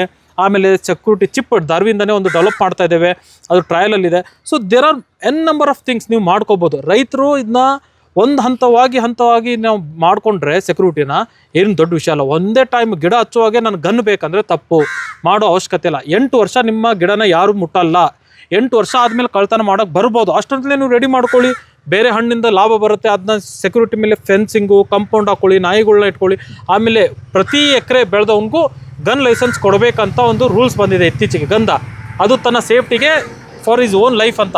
ಸೊ ಅದನ್ನು ನೀವು ಅಪ್ಲೈ ಮಾಡ್ಕೋಬೋದು. ನಿಮ್ಮ ಲೋಕಲ್ ಹತ್ರ ಫಾರೆಸ್ಟ್ ಡಿಪಾರ್ಟ್ಮೆಂಟಿಗೆ ಭೇಟಿ ಆದರೆ ಅದು ಏನು ಪ್ರೊಸೆಸ್ ಅದನ್ನ ಹೇಳ್ತಾರೆ. ಅದ್ರ ಪ್ರಕಾರ ನೀವು ಸ್ವಲ್ಪ ಬೇಸಿಕ್ ಟ್ರೈನಿಂಗ್ ತೊಗೊಂಡು ಗನ್ ಹ್ಯಾಂಡ್ಲಿಂಗು ನೀವು ಆ ಲೈಸೆನ್ಸ್ನು ತೊಗೋಬೋದು. ನಿಮ್ಮ ಗಂಧದ ತೋಟನ ಸೆಕ್ಯೂರಿಟಿ ಕೊಡ್ಬೋದು. ಓಕೆ ಸರ್, ಇವಾಗ ಸೆಕ್ಯೂರಿಟಿ ಒಂದೊಂದು ವೈಸೇ ನೋಡ್ಕೊಂಡು ಹೋಗೋಣ, ಒಂದೊಂದೇ ಏನೇನಿದೆ ಅಂತ. ಫಸ್ಟ್ ನೀವು ಬ್ಯಾಂಬೂ ಹಾಕಿದ್ದೀರಾ. ಫಸ್ಟ್ ಇಲ್ಲಿ ಬರೋದಾದ್ರೆ ನಾವು ಬ್ಯಾಂಬೂಸಾ ಒಲಿಫೆರಾ ಅಂತ ಒಂದು ತಳಿ. ಓಕೆ, ಈ ತಳಿ ಏನಾಗುತ್ತೆ ನೋಡಿ, ಎಲ್ಲ ತಳಿಗಿಂತ ವಿಶೇಷ ತಳಿ ನಾವು ಹಾಕಿರೋದು. ಇದು ಸ್ವಲ್ಪ ನಮ್ಮ ಕೂದಲು ಜಡೆ ಹಂಗೆ ಗಂಟಾಗುತ್ತೆ. ಇದರಿಂದ ಏನಾಗುತ್ತೆ, ಯಾರಾದ್ರೂ ಇದನ್ನ ಬರ್ಬೇಕಂದ್ರೆ ಇದನ್ನ ಕಂಪ್ಲೀಟ್ ಕಟ್ ಮಾಡಿ, ಮಷೀನಿಂದ ಕಟ್ ಮಾಡೇ ಬರಬೇಕು. ಆಮೇಲೆ ಇನ್ನು 8 ವರ್ಷ ಆದ್ಮೇಲೆ ಇದು ದಪ್ಪ ವಾಲ್ ಆಗುತ್ತೆ. 8 ಫೀಟ್ ವಾಲ್ ಅಂತಂದ್ರೆ ಒಂದು ಬಿದಿರು ಒಂದು ಕೆಬ್ಬಣದ ಸಮಾನ ಅಂತ ಹೇಳ್ತೇವೆ ನಾವು. ಓಕೆ. ಬಿದರಿಂದ ಹಿಂದ ಕಾಲದಲ್ಲಿ ಬ್ರಿಡ್ಜ್ ಮಾಡ್ತಾ ಇದ್ರು. ಇದು 8 ಫೀಟಿಂದ ಒಂದು ಕೆಬ್ಬಣದ ಗೋಡೆನ ನೀವು ಕಟ್ ಮಾಡಿ ಬರೋದು ಎಷ್ಟು ಕಷ್ಟನೋ ಸೇಮ್ ಆಗುತ್ತೆ. ಇದು ಒಂದು ನನ್ನ ಈ ಕೋಟೆಯ ರಕ್ಷಣೆ ಮಾಡುವ ಇದು ಅಂತ ತಿಳ್ಕೊಳ್ಳಿ, ಆಯುಧ. ಒಂದು ಚೀನಾದ ಮಹಾಕೋಟೆ ತರ. ಚೀನಾದ ಮಹಾಕೋಟೆ ಅಂತ ಹೇಳ್ಬೋದು. ನಮ್ದು 3.5-4 ಕಿಲೋಮೀಟರ್ ಸುತ್ತ ಇದು ಆಗುತ್ತೆ. ಅದಕ್ಕೆ ಇದೆ ನಮ್ಮ main gun, first level of defence. ಅದು ಬಿಟ್ಟು ಅದನ್ನ ದಾಟಿನೂ ನಿಮ್ಗೆ ತಾಕತ್ತಿದ್ದು ನೀವು ಬಂದ್ರೆ ನನ್ನ ಗೇಟ್ ಕಟ್ ಮಾಡ್ಕೊಂಡು ಬನ್ನಿ, ನಮ್ಮ ಡಾಗ್ಸ್ ನಿಮ್ಗಾಗಿ ಕಾಯ್ತಾ ಇರುತ್ತೆ. ಫುಲ್ ಹೈ ಫಿರೋಷಿಯಸ್ ಆಗಿ ಇರೋ ಡಾಗ್ಸ್. ಇದೆಲ್ಲ ನಮ್ಮ ರಾಕ್ ಇದ್ದಂಗೆ, ಇವೆಲ್ಲ ನನ್ನೇ ಬಿಡೋದಿಲ್ಲ ತಲೆ ಕೆಟ್ಟ ನೈಟ್ ಅಲ್ಲಿ. ಸೊ ಯಾವ ತಳಿ ಸರ್ ಅದು? ಇದು rottweiler, one of the ferocious ತಳಿ. ಇತ್ತೀಚೆಗೆ ಇದ್ರ ಮೇಲೆ ವಾದ ವಿವಾದ ಬಹಳ ಇದೆ, ಬಟ್ ಆದ್ರೂ ನಾನು ಹೇಳ್ತೇನೆ, ಈ ತಳಿ ಮುಂದೆ ಏನಾದ್ರು ನೀವು ಸಿಕ್ಕೊಂಡ್ರೆ ನೀವು ಬದುಕಕ್ ಚಾನ್ಸೇ ಇಲ್ಲ. ಓಕೆ, ಯಾಕಂದ್ರೆ ಇದು ಬಿಡೋದೆಲ್ಲ ನಿಮ್ನ ಹೊಡೆದೇ ಮುಗಿಸುತ್ತೆ, ಅಷ್ಟು ಫಿರೋಷಿಯಸ್. ಅಂಡ್ ಇದು ಒಳ್ಳೆ ಡಾಗ್ ಆಕ್ಚುಲಿ. ಯಾಕಂತಂದ್ರೆ ಗಂಧ ಕಳ್ತನ ಮಾಡೋರು ಬರೇ ಕಳ್ತನ ಮಾಡಿದ್ರು ಒಂದ್ ಮಾತು, ನನ್ನ ಕೊಂದನು ಕಳ್ತನ ಮಾಡೋಂಗಿದ್ದಾಗ ಇಂಥ ನಾಯಿ ನಂಗೆ ಬೇಕೇ ಬೇಕಾಗತ್ತೆ. ಸೊ ನಾವು ಅಷ್ಟು ರಿಸ್ಕ್ ಇದ್ರು ವಿ ಆರ್ ಟೇಕಿಂಗ್. ಇದ್ರ ಬಗ್ಗೆ ಇನ್ನೊಂದು ಹೇಳಿದ್ರಿ, ಇದು ನಾರ್ಮಲ್ ಆಗಿ ಭಯ ಇಡ್ಸೋದೆಲ್ಲ ನೋಡೋಲ್ಲ, ಡೈರೆಕ್ಟ್ ಅಟ್ಯಾಕ್ ಮಾಡುತ್ತೆ ಅಂತ. ಶಾಂತ ಆಗಿ ಕುಂತಿದೆ. ಏನಂತಂದ್ರೆ ಒದ್ರೋ ನಾಯಿ ಕಚ್ಚಲ್ಲ, ಕಚ್ಚೋ ನಾಯಿ ಬೊಗಳಲ್ಲ ಅಂತಾರಲ್ಲ, ಹಂಗೆ ಇದು ಕಡಿಯೋದ್ರಲ್ಲಿ ಎಕ್ಸ್ಪರ್ಟ್. ಸುಮ್ನೆ ಇರುತ್ತೆ, ಯಾರೋ ಇವನು ಅಲ್ಲ ನಮ್ಮವನಂತ ಅನ್ಸಿದ್ರೆ ನಿಮ್ ಮುಂದೆ ಬಂದಂಗ್ ಮಾಡುತ್ತೆ. ನೀವ್ ಏನೋ ಇದು ನಾಯಿ ಸುಮ್ನೆ ಬಾಲ ಅಳಗಾಡ್ತಿರ್ಬೋದು ಅಂತಂದ್ರೆ ಸೀದಾ ಬಂದು ನಿಮ್ ಕುತ್ತಿಗೆ ಎಲ್ಲ ಹೊಟ್ಟೆಗೆ ಹಾಕುತ್ತೆ. ಅಂದ ಅಷ್ಟು ಡೇಂಜರ್ ಇದೆ. ಆಮೇಲೆ ನೈಟ್ ಯಾರು ಆ ರೋಡ್ ಹತ್ರ ಬಂದ್ರು ಇದು ನಮ್ಗೆ ಫುಲ್ ಅಲರ್ಟ್ ಮಾಡಿ ಓದ್ರಕ್ ಸ್ಟಾರ್ಟ್ ಮಾಡುತ್ತೆ. ಒಳಗಡೆ ಬರೋ ಸೀನೇ ಇಲ್ಲ ಇಷ್ಟೆಲ್ಲ ಇದ್ದಾಗ. ಇಲ್ಲಿ ಹಾಗೆ ನಮ್ಮ ಎಲ್ಲಾ ನಾಯಿನೂ ನಿಮ್ಗೆ ತೋರಿಸ್ತೇನೆ ಬನ್ನಿ. ಇದು ಸರ್, ಇದು ಒನ್ ಆಫ್ ದ ಫೇಮಸ್, ಇದು ಬೆಲ್ಜಿಯಂ. ಇದು US ಮಿಲಿಟರಿ ಯೂಸ್ ಮಾಡುವಂತ dog. Okay, very active, short body. ಇದ್ರ ಬಾಡಿ ಸೈಜ್ ನೋಡ್ಬೋದು, ಬಟ್ ಇದನ್ನ ಸೈಜ್ ನೋಡಿ ನೀವೇನಾದ್ರೂ ಭಯ ಪಡ್ತಾ ಇಲ್ಲ ಅಂತಂದ್ರೆ ಭಯ ಪಡ್ಬೇಕಾಗುತ್ತೆ. ಇದು ಗುಂಪಲ್ಲಿ ಬರುತ್ತೆ. ಒಮ್ಮೆ ಹಿಡಿತಂದ್ರೆ ಒಂದು 4 ಕೂಡಿ ಹಿಡಿದು ನಿಮ್ಮ ಸಣ್ಣ ಪೀಸ್ ಹರಿಯೋಂಗೆ ಸ್ಕಿನ್ ಇದು ಮಾಡುತ್ತೆ. ನರಿ ಇದ್ದಂಗೆ ಇದು ಒಂದು ಲೆಕ್ಕದಲ್ಲಿ ನರಿನೇ. ಬೆನ್ನ ಹತ್ತಿ ನಿಮ್ಗೆ ಟೈರ್ಡ್ ಮಾಡಿ ಹೊಡೆಯುವಂತ ಕಲಾ ಇರುತ್ತೆ. ಮತ್ತೆ ಇದು ಆಲ್ಮೋಸ್ಟ್ 5 to 10 ಕಿಲೋಮೀಟರ್ಸ್ ವರೆಗೂ ಚೇಸ್ ಮಾಡುತ್ತೆ. ಅದೇ ಮತ್ತೆ ನಿಮ್ಗೆ ಸುಸ್ತು ಮಾಡುತ್ತೆ ಇದು. ನೀವು ಓಡಿ ನಿಮ್ಮ ಎನರ್ಜಿ ಯಾವಾಗ ಬರ್ನ್ ಆಗುತ್ತೆ, ಅವಾಗ ಬೀಳ್ತೀರಾ, ಅವಾಗ ನಿಮ್ಮ ಸಣ್ಣ ಸ್ಕಿನ್ ತಗೊಳುತ್ತೆ. ಅದು ಹಂಗಲ್ಲ, ತಾಕತ್ತಿಂದ ಗೆಲ್ಲುತ್ತೆ. ಇದು ಜಾಣತನದಿಂದ ಗೆಲ್ಲುತ್ತೆ. And very friendly animal. ಮಕ್ಕಳ ಜೊತೆ ಇದು ನಿಮ್ಗೆ ಗೊತ್ತಿದೆ, ಡಾಬರ್ ಮ್ಯಾನ್. ಇದ್ರ ಫಾದರ್ ಒಳ್ಳೆ ಬ್ಲಡ್ ಲೈನ್ ಬೇಸ್ಡ್. ನಾವು ಎಲ್ಲಾ ನಾಯಿನ ನಾವು ಇಟ್ಟಿದ್ದೇವಲ್ಲ based on blood line and powerful ಇರ್ಲಿ ಅಂತ, ಯಾಕಂದ್ರೆ ರೋಗ ಬರಬಾರ್ದು ಇವಕ್ಕೆ ಅಂತ ಹೇಳಿ.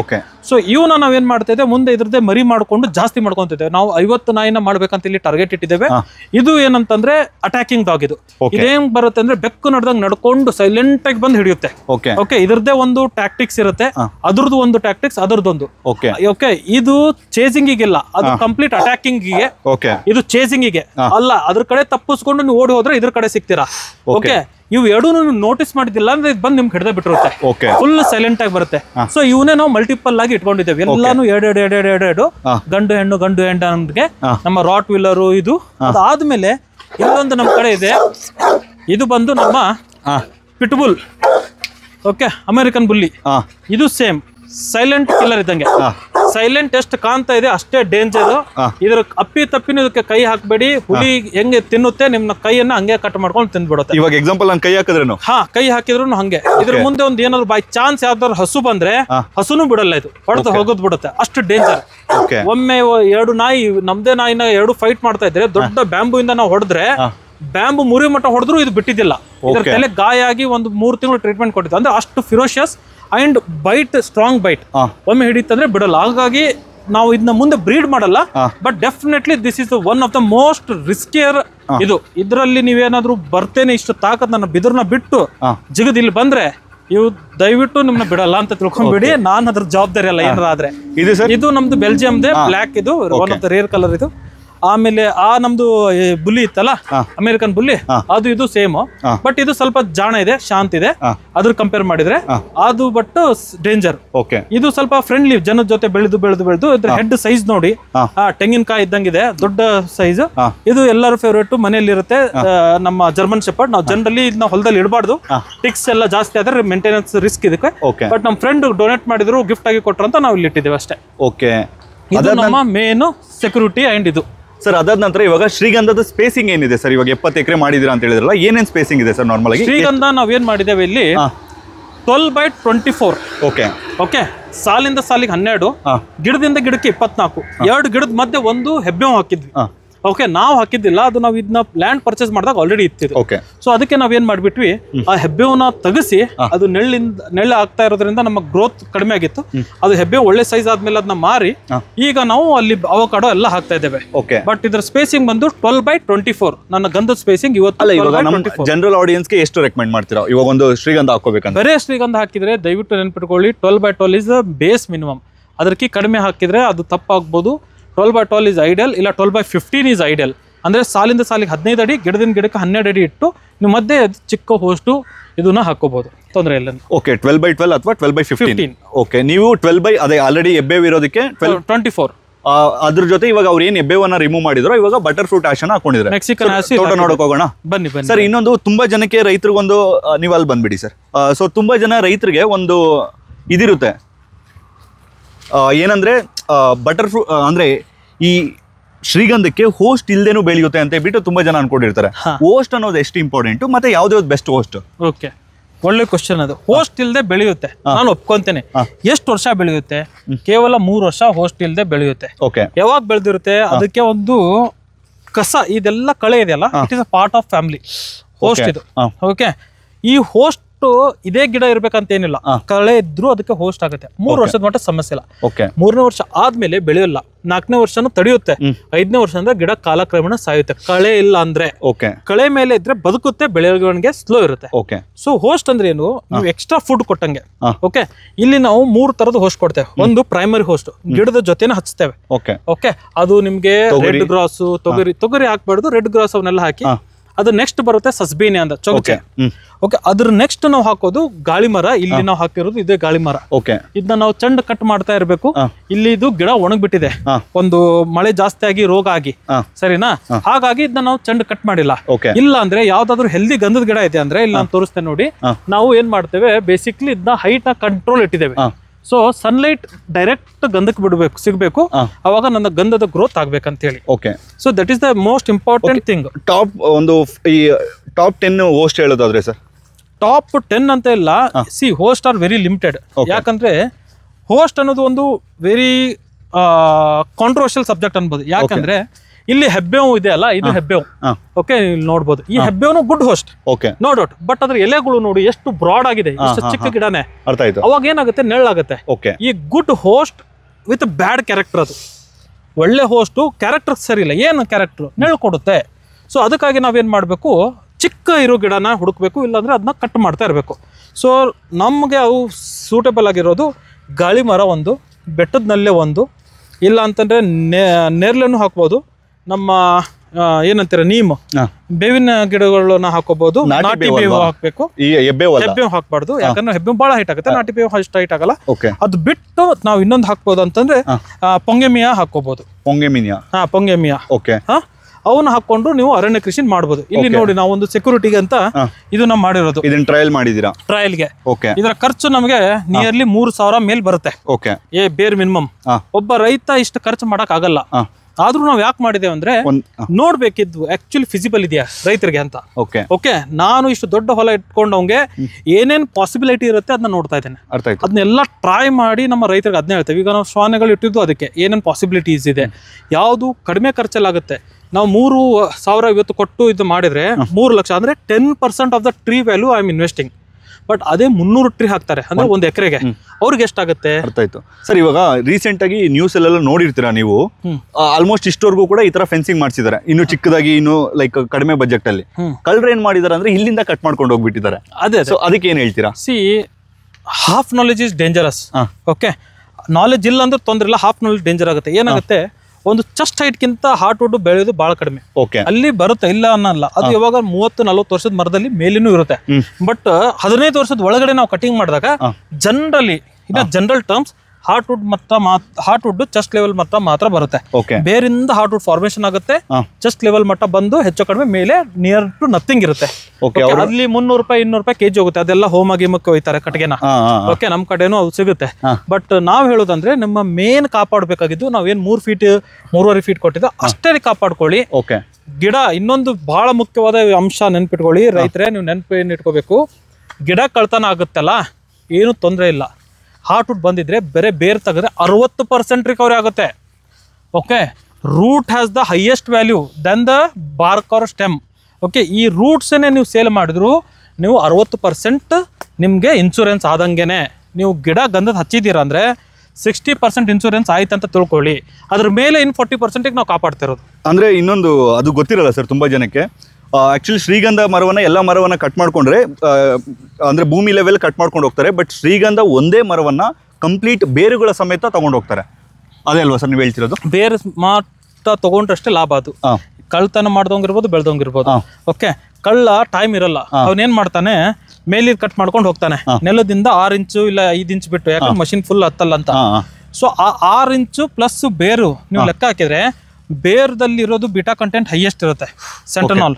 ಅದಕ್ಕಾಗಿ ಅದರ ಪ್ರೈಸ್ ಹೆಚ್ಚು ಬೇರೆ ನೀವು ಕಂಪೇರ್ ಮಾಡಿದ್ರೆ. ಸೊ ಬೇರ್ ಸಮೇತ ನೀವು ಅದನ್ನ JCB ಇಂದ ಅಡ್ಡಿ ಚೆನ್ನಾಗಿ ವಾಶ್ ಮಾಡಿ, ಈಗ ಕಟ್ ಹಿಂಗ್ ಮಾಡಿರ್ತಾನೆ ಅವನು. ಓಕೆ, ಇಲ್ಲಿ ನೀವು ನೋಡ್ಬೋದು, ಇದು ನಮ್ಮ ಹೆಬ್ಬೆವುದು. ಇದು ಗಂಧ ಐತ ಅಂತ ತಿಳ್ಕೊಳ್ಳಿ, JCB ಇಂದ ಇದನ್ನ ಅಡ್ಡಿ ತಕ್ಕೊಂಡು ಚೆನ್ನಾಗಿ ನೀರು ಹೊಡೆದು ವಾಶ್ ಮಾಡಿ ಗೌರ್ಮೆಂಟ್ ಅವ್ರಿಗೆ ಸರೆಂಡರ್ ಮಾಡಿಬಿಡ್ಬೇಕು. ವೇಯಿಂಗ್ ಮಾಡ್ತಾರೆ, ಬರ್ಕೊಂತಾರೆ, ನಂಬರ್ಸ್ ಹಾಕ್ತಾರೆ 1 2 3 4 ಅಂತ. ಒಂದು ರೆಸಿಪ್ಟ್ ನಿಮಗೆ ಕೊಡ್ತಾರೆ, ಒಂದು ರೆಸಿಪ್ಟ್ ಅವ್ರು ಇಟ್ಕೊಂತಾರೆ. ಅದರಲ್ಲಿ 20 kg 10 kg 5 kg ಎಷ್ಟೋ ಇರುತ್ತೆ, ಅದರ ಪ್ರಕಾರ ವ್ಯಾಲ್ಯೂಯೇಷನ್ ನಿಮಗೆ ಸಿಗುತ್ತೆ. ಓಕೆ ಸರ್, ಇದ್ಯಾವ ಮರ ಸರ್? ಇದು ರೋಸ್ವುಡ್. ಓಕೆ, ಟ್ರೂ ರೋಸ್ವುಡ್ ಅಂತ. ಡಾಲ್ಬರ್ಜಿಯಾ ಲ್ಯಾಟಿಫೋಲಿಯಾ 2 ರೋಸ್ವುಡ್ ಬರುತ್ತೆ, Indian rosewood and true rosewood. ಇದು ಟ್ರೂ ರೋಸ್ವುಡ್. ನಾವು ಗಂಧ ಹೋಸ್ಟ್ ಹೋದಾಗ ನಮ್ಮ ಹೆಬ್ಬೆವು ಇದನ್ನ ಹಾಕಿದ್ವಿ ಹೋಸ್ಟ್ಗೆ, ಮರ ಅಲ್ಲ. ಬಟ್ ಇದು one of the most costliest timber in India. Timber ಅಲ್ಲಿ ಟೀಕ್ ಅಂತಾರಲ್ಲ, ಟೀಕಿನ 4 ಪಟ್ಟು ಇದು ಕಾಸ್ಟ್ಲಿ. Okay, minimum. ಇದು ನಾನು ಕೇಳ್ಪಟ್ಟಂಗೆ ಇದು ರಾಜರು ಅಥವಾ ಸೆಲೆಬ್ರಿಟೀಸ್ ಅವರು ಇವರು ಮಂಚ ಮಾಡಿಸ್ಕೊಳ್ಳೋದು ಅಥವಾ ಬಾಕಲ್ ಮಾಡಿಸ್ಕೊಳ್ಳೋದು. ಎಕ್ಸಾಕ್ಟ್ಲಿ ಇದೆ ಅಲ್ವಾ ಸರ್? ಅದು ಇದು ರಿಚ್ ಮೆನ್ಸ್ ಟಿಂಬರ್ ಅಂತ ಹೇಳ್ತೇವೆ. ಬಡವರು ಇಲ್ಲ ನಮ್ಮಂತವ್ರು ಇದನ್ನ ಅಫೋರ್ಡ್ ಮಾಡಕ್ ಆಗಲ್ಲ, ನೆನ್ಪಿಟ್ಕೊಳ್ಳಿ. ಫುಲ್ಲಿ ರಿಚ್ ಮೆನ್ಸ್ ಟಿಂಬರು ಒಂದು CFTಗೆ 24,000 ರೂಪಾಯಿ ಮಟ್ಟ ಹೋಗುತ್ತೆ ಇದು. ಬೇರೆ ಟೀಕ್ 5,000 ರೂಪಾಯಿ ಇದೆ. ಸೊ ಅದ್ರದ್ದು 4 ರಿಂದ 5 ಪಟ್ಟು ಕಾಸ್ಟ್ಲಿ ಇದು. ಹಾಗಾಗಿ ಇದ್ರದ್ದು ಬೇಡಿಕೆನೂ ಜಾಸ್ತಿ ಇದೆ. ಆದ್ರೆ ಸ್ವಲ್ಪ ಟೈಮ್ ತೊಗೊಳುತ್ತೆ. ಇದು 20 ವರ್ಷ ಮಿನಿಮಮ್ ಬೇಕು. ನಾವು ಇದನ್ನ ಹೋಸ್ಟ್ಗೆ ಹಾಕಿದ್ದೇವೆ. ಬಟ್ ರೈತರು ಯಾರಿಗೆ ಗಂಧ ಹಾಕಕ್ಕಾಗಲ್ಲ ಅಂತೀರಾ, ಇದನ್ನ ಹಾಕೊಂಡು ನೀವು ಲಾಭ ಪಡಿಬಹುದು. ಅಂದ್ರೆ ಈ ಅರಣ್ಯ ಕೃಷಿಯಲ್ಲಿ ಹೆಚ್ಚಿನ ಲಾಭ ಇದೆ ಅಂತ ಇವಾಗ ಅರಣ್ಯ ಕೃಷಿಯಲ್ಲಿ ಹೈಯೆಸ್ಟ್ ಬೆಲೆ ಹೋಗುವಂತದ್ದು ಯಾವ್ದು ಸರ್ ಮರ? ಹೈಯೆಸ್ಟ್ ಬೆಲೆ ಹೋಗೋದು ಅಂತಂದ್ರೆ ಆಫ್ರಿಕನ್ ಬ್ಲ್ಯಾಕ್ ವುಡ್. ಇಡೀ ವರ್ಲ್ಡ್ ಅಲ್ಲೇ ಕಾಸ್ಟ್ಲಿಯೆಸ್ಟ್ ವುಡ್ ಅದು. 1 kgಗೆ 8 ಲಕ್ಷ ರೂಪಾಯಿ ಹೋಗುತ್ತೆ. ಅದರದ್ದೇ ನಾನು ನಮ್ಮ ಹುಬ್ಳಿಯಲ್ಲಿ ಒಂದು ತೋಟ ಮಾಡಿದ್ದೇನೆ. ಅದು ಯಾಕೆ ನಾವು ಮಾಡಿದ್ದೇವೆ ಅಂದ್ರೆ ಎಕ್ಸ್ಪೆರಿಮೆಂಟಲ್ಗೆ. ನನ್ಗೆ ಅದ್ರ ಬಗ್ಗೆ ಬಹಳ ಆಸಕ್ತಿ ಇತ್ತು. ಇಡೀ ಪ್ರಪಂಚಲ್ಲೇ ಅಷ್ಟು ಕಾಸ್ಟ್ಲಿ ಇದ್ರೆ ಅದನ್ನ ನಾವ್ ಯಾಕೆ ಬೆಳಿಬಾರ್ದು ಅಂತ ಹೇಳಿ ನಾವು ಆಫ್ರಿಕಾದಿಂದ ಸೀಡ್ಸ್ ತರಿಸ್ಕೊಂಡು ನಮ್ಮ ಹುಬ್ಳಿಯಲ್ಲಿ 20 ಎಕರೆ ಅದನ್ನ ಹಾಕೊಂಡಿದ್ದೇನೆ. ಈಗ ಅದ್ರದ್ದು ಸಸಿಗಳೆಲ್ಲ ಆಲ್ಮೋಸ್ಟ್ ಒಂದು 3 feet to 4 feet ಬಂದಿದೆ. ನೋಡ್ಬೇಕು, ಇನ್ನೊಂದು 18 years ಮಟ್ಟ ಹೋಗುತ್ತೆ. ಲಾಂಗ್ ಡ್ಯೂರೇಷನ್, ಹೆಚ್ಚಿನ ಲಾಭ ಅದರಲ್ಲಿದೆ. ಎಷ್ಟು ಸರ್ ಕೆಜಿ ಅದು ಆಫ್ರಿಕನ್? ಇದು 1 kg 8 ಲಕ್ಷ. 8 ಲಕ್ಷ ಒಂದೇ ಕೆಜಿ? ಒಂದು ಮರದಿಂದ ಎಷ್ಟು ಕೆಜಿ ಬರ್ಬೋದು ಸರ್? ಒಂದು ಮರದಿಂದ 40 kg ಬರುತ್ತೆ ಅದು. ಯಾಕಂದ್ರೆ ಅದ್ರದ್ದು ವುಡ್ ಡೆನ್ಸಿಟಿ ಹೆಚ್ಚು. ಶ್ರೀಗಂಧದ್ದು ಸೇಮ್ ಮರ, ಆಫ್ರಿಕನ್ ಸೇಮ್ ಮರ, in terms of size, round, girth ಎಲ್ಲ ಹಿಡಿದ್ರೆ ಅದು ಗಂಧದಕ್ಕಿಂತ 2 ಟೈಮ್ ವೇಟ್ ಬರುತ್ತೆ ತೂಕ. ಇವಾಗ 40 ಒಂದು ಸಕ್ಸಸ್ಫುಲ್ ಮರವನ್ನ ಸೇಲ್ ಮಾಡಿದ್ರು 40 kg ಅಂತ ಇಟ್ಕೊಂಡ್ರು 8 ಲಕ್ಷ ಅಲ್ವಾ? ಹೌದು, 8 ಲಕ್ಷ 80 ಲಕ್ಷ. ನಿಮಗೆ ಒಂದು ಮರ 1 ಕೋಟಿಗಿಂತ ಹೆಚ್ಚಿದೆ ಅದು ಅಂತಾರಾಷ್ಟ್ರೀಯ ಮಾರ್ಕೆಟ್ ಅಲ್ಲಿ. ಬೇಡ ಅದ್ರ ಅರ್ಧಕ್ಕಿಂತ ಗಿರ್ದ ನಮಗ್ ಸಿಕ್ತಂದ್ರು ನಾವು 1 ಮರದಿಂದ 1 ಕೋಟಿಗೆ ನಾವು ಟಾರ್ಗೆಟ್ ಮಾಡ್ಬೇಕು. ಶ್ರೀಗಂಧ 1 ಲಕ್ಷ ಅನ್ಕೊಂಡ್ರೆ ಅದು 1 ಕೋಟಿ. ಸೆಕೆಂಡ್ ಹೈಯೆಸ್ಟ್ ಅಂತಂದ್ರೆ ಅಗಾರ್ ವುಡ್ ಅಂತ ಬರುತ್ತೆ. ಅಗಾರ್ ವುಡ್ ಎಲ್ಲರೂ ಬೆಳೆಯಕ್ ಆಗಲ್ಲ. ಹಾಗೆ ನಮ್ಮ ಬಯಲ್ ಸೀಮೆದವರು ಇದು ಬೆಳಿಬೇಡಿ, ಅದು ಡ್ರೈಲ್ಯಾಂಡ್ ಸೂಟೇಬಲ್ ಅಲ್ಲ. ಮಲೆನಾಡದವರು ಸ್ವಲ್ಪ ಗುಡ್ಡದ ಮೇಲೆ ಇದ್ದವರು ಬೆಳಿರಿ. ಅದು ಬಂದು ನಿಮ್ಗೆ 1 kg 1.5 ಇಂದ 2 ಲಕ್ಷ ರೂಪಾಯಿ ಮಟ್ಟನೂ ಇದೆ. ಅದ್ರದ್ದು ಒಂದು ಪ್ರೊಸೆಸ್ ಇರುತ್ತೆ. ಅದು ಡೈರೆಕ್ಟ್ ಸುಮ್ನೆ ಗಿಡ ಹತ್ತಿರ ಬರಲ್ಲ. ಇನಾಕ್ಯುಲೇಷನ್ ಮಾಡಬೇಕು. ಬ್ಯಾಕ್ಟೀರಿಯಾ ಮತ್ತೆ ಫಂಗಸ್ ನಾವು ಹಾಕ್ತೇವೆ ಸ್ಟೆಮ್ ಅಲ್ಲಿ 8 ವರ್ಷ ಆದ್ಮೇಲೆ. ಅದರಿಂದ ನಾವು ಎಕ್ಸ್ಟ್ರಾಕ್ಟ್ ಮಾಡ್ತೇವೆ. But it is a second costliest wood. African black wood ಅಂತ ಹೇಳಿದ್ರಲ್ಲ, ಅದನ್ನ ಎಲ್ಲರೂ ಬೆಳಿಬೋದಾ? ಎಲ್ಲ ಕಡೆ ಸಕ್ಸಸ್ಫುಲ್ ಆಗಿದಾರ? ಇಂಡಿಯಾದಲ್ಲಿ ಫಸ್ಟ್ ಟೈಮ್ ನಾವೇ ಬೆಳಿತಾ ಇರೋದು ದಾರ್ವಿ ಗ್ರೂಪ್ ಇಂದ. ಅದನ್ನ ನಾವು ಸಕ್ಸಸ್ಫುಲ್ ಅನ್ನಕ್ಕಾಗಲ್ಲ, ಗಿಡಗಳು ಸಕ್ಸಸ್ಫುಲ್ ಬಂದಿದೆ. ಗಿಡ ಆಲ್ಮೋಸ್ಟ್ 3 feet ಬಂದಿದೆ ಈಗ. ಬಟ್ ನಾವು ಇನ್ನೂ ಒಂದು 12 ವರ್ಷ ಕಾಯ್ದು ನೋಡ್ಬೇಕಾಗತ್ತೆ ಏನಾಗುತ್ತೆ ಗ್ರೋತ್, ಡಯಾಮೀಟರ್ ಎಲ್ಲ. But we are taking that risk. ನಮ್ಮ ಎಜುಕೇಶನ್ ಅದರಿಂದ ಇರೋದ್ರಿಂದ that risk we are bearing. Okay, but ನಮ್ಗೆ ಅದು ಖುಷಿ ಇದೆ. ಫಸ್ಟ್ ಟೈಮ್ ನಾವು ಅದನ್ನ ಬೆಳೆದು ಎಕ್ಸ್ಪೆರಿಮೆಂಟ್ ಮಾಡ್ತಾ ಇದ್ದೇವೆ. ಅದು ಸಕ್ಸಸ್ ಆಯ್ತಂದ್ರೆ ರೈತರಿಗೆ ಒಂದು ಹೊಸ ದಾರಿನೇ ಬರುತ್ತೆ. 1 ಎಕರೆ ಗಂಧ ಬೆಳೆಯೋದು 10 ಗಿಡ ನೀವು ಇಲ್ಲ 4 ಗಿಡ ಅದನ್ನ ಬೆಳೆದು ಈಕ್ವಲ್ ಆಗ್ಬಿಡುತ್ತೆ ಅವಾಗ. ಸೊ ಇವಾಗ 3ನೇದು ಬಂದ್ಬಿಟ್ಟು ಶ್ರೀಗಂಧ. ಮೂರನೇದೇ ನಮ್ಮ ಶ್ರೀಗಂಧ. ಓಕೆ, ಅದಕ್ಕೆ ಏನು ಮ್ಯಾಚ್ ಇಲ್ಲ, ಯಾಕಂದ್ರೆ ನಮ್ಮ ಹವಾಮಾನ ನಮ್ಮ ದೇವರು ಕೊಟ್ಟ ನಮ್ಗೆ ವರ ಅಂತ ತಿಳ್ಕೊಬಹುದು. ಕರ್ನಾಟಕ ರೈತರಿಗೆ ಅಂತ ಹೇಳ್ತೇನೆ. ಇದು ನಿಮ್ಗೆ ಕಣ್ಣು ಮುಚ್ಚಿ ನೀವು ಗಿಡ ಹಚ್ಚಿದ್ರು ಬರುತ್ತೆ. ನಮ್ಮ ಹವಾಮಾನ ಹಂಗಿದೆ. ಆಲ್ ಥ್ಯಾಂಕ್ಸ್ ಟು ಗಾಡ್ ಅಂತ ತಿಳ್ಕೊಳ್ಳಿ, ಇಲ್ಲ ಜೋಗ್ರಫಿಕಲ್ ಕಂಡೀಷನ್ಸ್. ಓಕೆ, ಸೊ ಇದನ್ನ ನೀವು ಬಿಟ್ಟು ನೀವು ಬೇರೆನೂ ಟ್ರೈ ಮಾಡ್ಬೋದು. ಬಟ್ ನಿಮ್ಗೆ ಸಾಧ್ಯ ಆಗ್ತಾ ಇದ್ರೆ ಗಂಧನ ಬೆಳಿಲೇಬೇಕಂತ ನಾನು ರೈತರಿಗೆ ಮನವಿ ಮಾಡ್ತೇನೆ. ಸರ್, ಇನ್ನೊಂದು ಈ ಪುಷ್ಪ ಸಿನಿಮಾ ನೋಡಿದ್ಮೇಲೆ ಎಲ್ಲರೂ ಕೂಡ ಗಂಧಕ್ಕಿಂತ ರೆಡ್ ಸ್ಯಾಂಡಲ್ವುಡ್ ಅಂದ್ರೆ ರಕ್ತಚಂದನಕ್ಕೆ ಡಿಮ್ಯಾಂಡು ಅಂತ ಹೇಳ್ಬಿಟ್ಟು ಯಾರು ಗ್ರೌಂಡ್ ರಿಪೋರ್ಟ್ ಮಾಡಿದೆ, ಕೆಲವೊಬ್ರು ನಾನು ನೋಡಿದೀನಿ, ಪುಷ್ಪ ಸಿನಿಮಾ ನೋಡಿದ್ಮೇಲೆ ರಕ್ತಚಂದನ ಹಾಕಿದ್ದಾರೆ. ನನ್ಗೆ 30-40 ವರ್ಷ ಆದ್ಮೇಲೆ ಅಷ್ಟು ಬಂದ್ಬಿಡುತ್ತೆ ಹಾಗೆ ಹೇಗೆ ಅಂತ ಏನ್ ಹೇಳ್ತೀರಾ ಸರ್ ಅಂತವ್ರಿಗೆ? ಪುಷ್ಪ ಪಿಕ್ಚರ್ ಅಲ್ಲಿ ಅವ್ನು ಹೇಳ್ತಾನೆ 1 ಟನ್ನಿಗೆ 1 ಕೋಟಿ 1.5 ಕೋಟಿ ಅಂತ ಹೇಳಿ, ಅದು ಸುಳ್ಳು. ಏನಾಗುತ್ತೆ, ರೆಡ್ ಸ್ಯಾಂಡಲ್ ಯೂಸೇಜ್ ಚೈನಾದಲ್ಲಿ ಆಗುತ್ತೆ. ಚೈನಾದು ನಮ್ದು ಟ್ರೇಡ್ ಕಡಿಮೆ ಆಗಿದ್ದಕ್ಕೆ ಇವತ್ತು ನಮ್ದು ಟ್ರಾನ್ಸಾಕ್ಷನ್ ಇಲ್ಲ. ಅದಕ್ಕಾಗಿ ಅದರ ಪ್ರೈಸ್ 1 kgಗೆ 1500 ಮಟ ಬಂದಿದೆ. ಓಕೆ, 1 kgಗೆ. ಮುಂಚೆ ಏನಿತ್ತಂದ್ರೆ 3000 rupees ಮಟ ಆಯ್ತು ಅಷ್ಟೇ. ಶ್ರೀಗಂಧಕ್ಕೆ ಅದು ಮ್ಯಾಚ್ ಇಲ್ಲ. ಶ್ರೀಗಂಧ ಯಾವಾಗ್ಲೂ 5 times costlier then the red sandal. So ನೀವು ಏನಾದ್ರು ಲೈಕ್ ಲಾರ್ಜ್ ಸ್ಕೇಲ್ ಅಲ್ಲಿ ಮಾಡ್ತೀನಿ ಅಂದ್ರೆ ಶ್ರೀಗಂಧನೇ ಮಾಡಿ, ಇಲ್ಲ ಅಂದ್ರೆ ರಕ್ತಚಂದನಕ್ಕೆಲ್ಲ ಹೋಗ್ಬೇಡಿ, ಅದಕ್ಕೆ ಯಾಕಂದ್ರೆ ಅಷ್ಟೊಂದು ಡಿಮ್ಯಾಂಡ್ ಇಲ್ಲ. ಸರ್, ಇವಾಗ ಶ್ರೀಗಂಧ ಅಂದ್ರೆ ಮೇಂಟೆನೆನ್ಸ್ ಇರುತ್ತೆ, ಇವೆಲ್ಲ ಮಾಡ್ಬೇಕು ಹಾಗೆ ಹೇಗೆ ಅಂತೆಲ್ಲ ಹೇಳ್ತಾರೆ. ಸೊ ಇದು ಬಿಟ್ಟು ಇವಾಗ 4-5 ವೆರೈಟಿ ಬೇರೆದಿದೆ. ಇವಾಗ ಮಹಾಗನಿ ಆಗಿರ್ಬೋದು, ಟೀಕ್ ಆಗಿರ್ಬೋದು, ಅಥವಾ ಸಿಲ್ವರ್ ಆಗಿರ್ಬೋದು, ಎಬ್ಬೇವ್ ಆಗಿರ್ಬೋದು. ಸೊ ಅದ್ರಲ್ಲಿ ಒಂದು 5 ಸಜೆಸ್ಟ್ ಮಾಡೋದಾದ್ರೆ ರೈತರಿಗೆ, ಅಂದ್ರೆ ಇವಾಗ ತುಂಬಾ ಜನ ಸಿಟಿಗಳಲ್ಲಿ ಇರ್ತಾರೆ, ಹಳ್ಳಿಯಲ್ಲಿ ಏನೋ ಒಂದು ಹಾಕ್ಬಿಟ್ವಿ ಏನಪ್ಪ ಅಂತ ಹಾಕ್ತಾರೆ. ಅದಕ್ಕೆ ಕೆಲವೊಂದು ಟೈಮ್ ಏನಾಗುತ್ತೆ ಅಂದ್ರೆ ಒಂದು ಸೀಸನ್ ಅಲ್ಲಿ ಎಬ್ಬೇವ್ ಹಾಕಿ ಅಂತಾರೆ, ಒಂದ್ ಸೀಸನ್ ಮಹಾಗನಿ ಹಾಕಿ ಅಂತಾರೆ, ಒಂದ್ ಸೀಸನ್ ಅಲ್ಲಿ ಸಿಲ್ವರ್ ಹಾಕಿ ಅಂತಾರೆ. ಸೊ ಯಾವ್ದು ಉತ್ತಮ?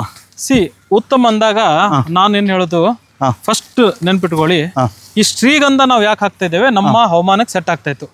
ಈಗ ನೆಕ್ಸ್ಟ್ ಇದಕ್ಕೆ ಸೂಟೇಬಲ್ ಅಂದ್ರೆ ಮತ್ತೆ ಪ್ರಾಫಿಟ್ ಅಂದ್ರೆ ಟೀಕ್. ಯಾರೋ ಇವತ್ತು ಮನೆ ಕಟ್ಟಬೇಕಂದ್ರೆ ಅವ್ನು ಫಸ್ಟ್ ಡೋರು ಮಂಚ ಗಿಂಚ ಮಾಡ್ಬೇಕಂದ್ರೆ ಅವ್ನ ಪ್ರಿಯಾರಿಟಿ ಟೀಕ್ ಹೋಗುತ್ತೆ. ಮಿಡಲ್ ಕ್ಲಾಸ್ ದವನು ಮತ್ತೆ ಅಬೌವ್ ಮಿಡಲ್ ಕ್ಲಾಸ್ ದವನು, ಅಲ್ಟ್ರಾ ರಿಚ್ ಅವ್ನು ಬಿಡಿ ರೋಸ್ ವುಡ್ ಹೋಗ್ತಾನೆ. But above middle class target ಮಾಡಿದ್ರೆ 90% ಆಫ್ ಪಾಪ್ಯುಲೇಷನ್ ನಾವು ಅಲ್ಲೇ ಇರೋರು, ಆ ಸೆಗ್ಮೆಂಟ್ ಅಲ್ಲಿ ಇರೋದು. ಸೊ ನೀವು ಟೀಕ್ ನ ಹಾಕೋದು ಉತ್ತಮ. ಮಹಾಗನಿಕ್ಕಿಂತ ಉತ್ತಮ ಟೀಕ್ ಬರುತ್ತೆ. ಬಟ್ ನಾರ್ಮಲ್ ಹಾಕ್ಬೇಡಿ, ಇಲ್ಲ ನಾಟಿ ಟೀಕ್ ಹಾಕ್ಬೇಡಿ, ಟಿಶ್ಯೂ ಕಲ್ಚರ್ ಟೀಕ್ ಹಾಕ್ಬೇಕು. ಸಾರಿ ನಿಮ್ಮನ್ನು ಡಿಸ್ಟರ್ಬ್ ಮಾಡಿದಕ್ಕೆ. ಇದು ಹೆಬ್ಬೇವನ್ನ ಕಟ್ ಮಾಡಿಸ್ತಿದ್ರೆ ಏನು ಕಟ್ ಮಾಡಿಸ್ತಿದ್ರೆ? ಹೆಬ್ಬೇವು ಏನ್ ಮಾಡುತ್ತೆ, ಫಸ್ಟ್ ನಾನು ಅಂದೆಲ್ಲ, ಈ ಭೂಮಿ ಮೇಲೆ ಒಂದು ಲೈಫ್ ಎಕ್ಸಿಸ್ಟೆನ್ಸ್ ಆಗ್ತಾ ಇದೆ ಅಂದ್ರೆ, ಒಂದು ಜೀವ ಇದೆ ಅಂದ್ರೆ ಅದು ಸೂರ್ಯನ ಮೇಲೆ ಇರೋದಕ್ಕೆ ಮಾತ್ರ. ಇಲ್ಲಿ ಸೂರ್ಯನ ಕಿರಣ ಇಲ್ಲ ಅಂದ್ರೆ ಏನಿಲ್ಲ. ಈ ಸೂರ್ಯನ ಕಿರಣ ನನ್ನ ಗಂಧಕ್ಕೆ ಕಡಿಮೆ ಆದಾಗ ನನ್ನ ಗಂಧ ಪರ್ಫಾರ್ಮ್ ಮಾಡ್ತಾ ಇಲ್ಲ. ಅದಕ್ಕೆ ನಾವೇನ್ ಮಾಡ್ತೇವೆ, ಈ ಹೆಬ್ಬೇವನ್ನ ಕಟ್ ಮಾಡಿ ಇದನ್ನೆಲ್ಲ ಹಸುಗ್ ಹಾಕ್ತೇವೆ. ಆ ಗಿಡನ ನಾವು ಏನ್ ಮಾಡ್ತೇವೆ, ಆ ಪೋಲ್ಸ್ ಇರುತ್ತಲ್ಲ, ನಾವು ಅಲ್ಲಿ ಫೆನ್ಸಿಂಗಿಗೆ ಸೆಕ್ಯೂರಿಟಿಗೆ ಇದಕ್ಕೆ ಯೂಸ್ ಮಾಡ್ಕೊಂತೇವೆ. ಬಟ್ ಬಿಸಿಲೇ ಮೇನು. ಗಂಧಕ್ಕೆ ಎಷ್ಟು ಬಿಸಿಲು ಕೊಡ್ತೀರಾ ಹಂಗೆ ಬೆಳವಣಿಗೆ ಆಗುತ್ತೆ ಅದು. ಸೊ ತುಂಬಾ ಜನ ಏನ್ ಮಾಡ್ತಿದ್ದಾರೆ ಅಂದ್ರೆ ಈಗಲೂ ಕೂಡ ಶ್ರೀಗಂಧಕ್ಕೆ ಹೆಬ್ಬೇವನ್ನ ಹೋಸ್ಟಾಗಿ ಹಾಕೊಳ್ತಿದ್ದಾರೆ. ಅದು ಸನ್ಲೈಟ್ ಮ್ಯಾನೇಜ್ಮೆಂಟ್ ನಿಮ್ಗೆ ಗೊತ್ತಿರಬೇಕು. ಗೊತ್ತಿಲ್ಲ ಅಂದ್ರೆ ಹೆಬ್ಬೇವನ್ನ ಹಾಕೋಕ್ ಹೋಗ್ಬೇಡಿ. ಯಾಕಂದ್ರೆ ಶ್ರೀಗಂಧಕ್ಕಿಂತ ಹೆಬ್ಬೇವೇ ಡಾಮಿನೇಟ್ ಆಗಿ ಬೆಳೆದ್ಬಿಟ್ಟು ಶ್ರೀಗಂಧವನ್ನ ಸರಿಯಾಗಿ ಬೆಳೆಯಕ್ ಬಿಡ್ತಿಲ್ಲ. ಇವಾಗ ಟೀಕ್ ಬಗ್ಗೆ ಮಾತಾಡ್ತಿದ್ವಿ. ಟೀಕ್ ನಾನು ಯಾಕಂದ್ರೆ ಟಿಶ್ಯೂ ಟೀಕ್ ಬರುತ್ತೆ. ಓಕೆ, ಈ ಟಿಶ್ಯೂ ಟೀಕ್ ಏನ್ ಮಾಡುತ್ತೆ, ಕೇವಲ 12 ವರ್ಷದಲ್ಲಿ ಕಟಿಂಗ್ ಆಗುತ್ತೆ. ಬಟ್ ಎಕರೆಗೆ 200 ರಿಂದ 250 ಗಿಡನ ಹಾಕ್ಬೇಕು, ಜಾಸ್ತಿ ಹಾಕ್ಬಾರ್ದು. ಸ್ಪೇಸಿಂಗ್ ಎಷ್ಟು ಕೊಡ್ಬೇಕು? ಸ್ಪೇಸಿಂಗ್ 12/15 ಹಾಕ್ಬೇಕು, ಇಲ್ಲ 15/15 ಹಾಕ್ಬೇಕು. ಅದು ನಿಮ್ಗೆ 12 ತೇರ್ ಕಟಿಂಗ್ ಆಗುತ್ತೆ. ಒಂದು CFT ಇವತ್ತು ಬಂದ್ಬಿಟ್ಟು ಹೆಚ್ಚು ಕಡಿಮೆ 4000 ಇದೆ ಅದು. ಬಟ್ ಕ್ವಶನ್ ಏನ್ ಮಾಡ್ತಾರೆ, ಟಿಶ್ಯೂ ಕಲ್ಚರ್ ಟೀಕ್ ಅಲ್ಲಿ ಗ್ರೇನ್ ಇಲ್ಲ ಅಂತ. ನಮ್ ಕಡೆ ಒಂದು ಕ್ಲೋನ್ ಇದೆ, ದಟ್ ಈಸ್ C2 ಅಂತ ಹೇಳಿ. ಈ C2 ಕ್ಲೋನ್ ಏನ್ ಮಾಡುತ್ತೆ, ಸೇಮ್ ನ್ಯಾಚುರಲ್ ಟೀಕ್ ಏನಿತ್ತು ಅದು 25 ವರ್ಷದಲ್ಲಿ ಏನ್ ಬರ್ತಾ ಇತ್ತು, ಅದು ಗ್ರೇನ್ ಪ್ಯಾಟರ್ನ್ಸ್ ಕಲರ್ ಎಲ್ಲಾನು 12 ವರ್ಷದಲ್ಲಿ ಬರುತ್ತೆ. ಅದ್ರದ್ದು ನಾವು ಒಂದು ಅಪ್ಕಮಿಂಗ್ ಡೇಸ್ ಅಲ್ಲಿ ವಿಡಿಯೋನು ಹಾಕ್ತೇನೆ. ನಮ್ಮ ರೈತರ ಅನಿಸಿಕೆ ಅಭಿಪ್ರಾಯ 4 ವರ್ಷದಲ್ಲಿ ಆಲ್ಮೋಸ್ಟ್ 3 feet ಗರ್ತ್ ಬಂದಿದೆ. ಅಮೇಸಿಂಗ್ ಗ್ರೋತ್ ಇದೆ. ಅದನ್ನ ನೀವು ಟ್ರೈ ಮಾಡ್ಬೋದು ಗಂಧ ತಪ್ಪಿದ್ರೆ. ಇದು ಕೃಷಿ ಹೊಂಡದ ಬಗ್ಗೆ ಹೇಳೋದಾದ್ರೆ ಸರ್, ಅವಾಗಲೇ ನೀವು ಇದ್ರ ಬಗ್ಗೆ ಎಕ್ಸ್ಪ್ಲೈನ್ ಮಾಡ್ತಿದ್ರಿ. ಇದನ್ನ ಸ್ವಲ್ಪ ಇದನ್ನ ನಮ್ಮ ಆಡಿಯನ್ಸ್ ಸ್ವಲ್ಪ ತಿಳಿಸ್ಕೊಡ್ತೀರಾ? ಸ್ಪೆಕ್ಸ್ ಆದ್ರೆ ತೆಗೆದ್ಬಿಡ್ತೀರಾ? ಸೊ ಬೇಸಿಕಲಿ ಏನಂತಂದ್ರೆ, ಕೃಷಿ ಹೊಂಡ ಇದ್ದವರು ಇದನ್ನ ಹಾಕ್ಬೇಕು. ಇದು ಸ್ಯಾಂಡ್ ಫಿಲ್ಟರ್ ಅಂತ ನಾವು ನೆಟೋಫಾರ್ಮ್ ಹಾಕಿದ್ದೇವೆ. ಸ್ಯಾಂಡ್ ಫಿಲ್ಟರ್ ಯಾಕೆ ಅಂತ ಫಸ್ಟ್ ತಿಳ್ಕೊಳ್ಳಿ. ಯಾವುದೇ ಒಂದು ನೀರು ಪ್ಯೂರ್ ಇರುತ್ತೆ, ಬಟ್ ಪಾರ್ಟಿಕಲ್ಸ್ ಇರುತ್ತೆ ಅದರಲ್ಲಿ. ಕಳೆ ಇರ್ಬೋದು, ಕೊಳಚೆ ಇರ್ಬೋದು, ಇಲ್ಲ ಅಂತಂದ್ರೆ ನಾವು ಗೆಂಜಲ್ ಹಾಕ್ತೇವೆ ಇದರಲ್ಲಿ. ಯಾಕಂದ್ರೆ ನಮ್ದು ಹಸುಗಳಿದಾವೆ, ಗಿರ್ರು, ಇದೆಲ್ಲ ತೋಟ ನಾವು ಆರ್ಗ್ಯಾನಿಕಲಿ ಮೇಂಟೈನ್ ಮಾಡುವಾಗ ನಮ್ಗೆ ಬ್ಲಾಕ್ ಆಗೋ ಸಾಧ್ಯತೆ ಇರುತ್ತೆ ನಮ್ಮ ಡ್ರಿಪ್. ಅದಕ್ಕೆ ಏನ್ ಮಾಡ್ತೇವೆ, ನಮ್ಗೆ ನೀರು ಫಸ್ಟ್ ನಾವು ಈ ಹೊಂಡದಿಂದ ಇದಕ್ಕೆ ಪಂಪ್ ಮಾಡ್ತೇವೆ. ಇದರಲ್ಲಿ ಮರಳು ಇರುತ್ತೆ, ಸ್ಯಾಂಡ್ ಇರುತ್ತೆ. ಈ ಸ್ಯಾಂಡ್ ಅಲ್ಲಿ ಏನಾಗುತ್ತೆ, ಇದರಲ್ಲಿ ಬಂದಿರೋ ನೀರು ಎಲ್ಲಾನು ಫಿಲ್ಟರ್ ಆಗಿ ಸ್ಯಾಂಡ್ ಅಲ್ಲಿ ನೆಕ್ಸ್ಟ್ ನಮ್ಮ ಇದಕ್ಕೆ ಔಟ್ಲೆಟ್ ಬರುತ್ತೆ. ಓಕೆ, ಇಲ್ಲಿ ಫಿಲ್ಟರ್ ಆಯ್ತಾ, ಇದು screen filters. Okay, first level of filter ಅಲ್ಲೇ ಆದ್ರೆ ಇದು second level of filter, screen filter. ಇದು ಬೋರ್ವೆಲ್ ಇದ್ದವ್ರು ಮಾತ್ರ ಹಾಕಿರ್ತಾರೆ. ನಮ್ದು ಬೋರ್ವೆಲ್ ಕಿಂತಾನು ಪ್ಯೂರ್ ಆಗ್ಬೇಕಂತಂದ್ರೆ ಇದೇ ಬೇಕು. ಇದು ಇದು ಸ್ಯಾಂಡ್ ಅಲ್ಲಿ ಇರೋದ್ರಿಂದ ಆಟೋಮೆಟಿಕ್ ನ್ಯಾಚುರಲ್ ಮೆಥಡ್ ಅಲ್ಲಿ ಫಿಲ್ಟರ್ ಆಯ್ತು, ಸ್ಕ್ರೀನ್ ಫಿಲ್ಟರ್. ಅದಾದ್ಮೇಲೆ ನಮ್ಮ ನೀರು ಇದಕ್ಕೆ ಹೋಗುತ್ತೆ. ಬಟ್ ಇಲ್ಲಿ ನಾವು ಏನ್ ಮಾಡಿದ್ದೇವೆ, ವೆಂಚೂರಿ ಅಂತ ಹಾಕಿದ್ದೇವೆ. ಈ ವೆಂಚೂರಿ ಏನ್ ಮಾಡುತ್ತೆ, ಬೇಸಿಕಲಿ ನಾವು ಕೊಡೋ ಜೀವಾಮೃತನ ಈ ಟ್ಯಾಂಕ್ ಅಲ್ಲಿ ಹಾಕಿ ಈ ಪೈಪ್ ಅದರಲ್ಲಿ ಎದ್ದು ಇಟ್ಬಿಟ್ಟೆ ಅಂದ್ರೆ ಇಡೀ ತೋಟಕ್ಕೆ ಜೀವಾಮೃತ ಕಳಿಸೋದು ಇದೇ ಕೆಲಸ. ಇದು ಫಿಲ್ಟರ್ನು ಇದರಲ್ಲೇನೆ ಮಾಡಿರ್ತಾರೆ. ಪ್ರತಿ ಒಂದು ತಿಂಗಳಾದ್ಮೇಲೆ 30 ದಿನಕ್ಕೊಮ್ಮೆ ಈ ಜೀವಾಮೃತದಿಂದ ಬಂದಿರೋ ಕೊಳೆ ಇದೆಲ್ಲಾನು ಇದರಲ್ಲಿ ಸಿಕ್ಕೊಂಡಿರುತ್ತಲ್ಲ, ಅದನ್ನ ಕ್ಲೀನ್ ಮಾಡೋದು ಸಿಂಪಲ್. ಇದನ್ನ ತೆಗಿಬೇಕು, ಇದನ್ನ ಎತ್ತಿ ಇದರಲ್ಲಿ ಒಮ್ಮೆ ನೀರು ಹೊಡೆದ್ರೆ ಅದೆಲ್ಲ ಹೊರಗಡೆ ಬರುತ್ತೆ. ಮತ್ತೆ ನೀವು ಸ್ವಚ್ಛ ಮಾಡಿ ಇದನ್ನ ಪ್ಯಾಕ್ ಮಾಡಿದರೆ 1 ತಿಂಗಳು ಏನೂ ಕೆಲಸ ಇಲ್ಲ. ಓಕೆ. ಸೊ ಎಲ್ಲ ಸಾವಯವ ಮಾಡೋ ರೈತರು ಇಲ್ಲ ಕೃಷಿ ಹೊಂಡ ಇಟ್ಟು ಇದು ಮಾಡೋರು ಇದನ್ನ ಇಟ್ಕೊಳ್ಳಬೇಕು.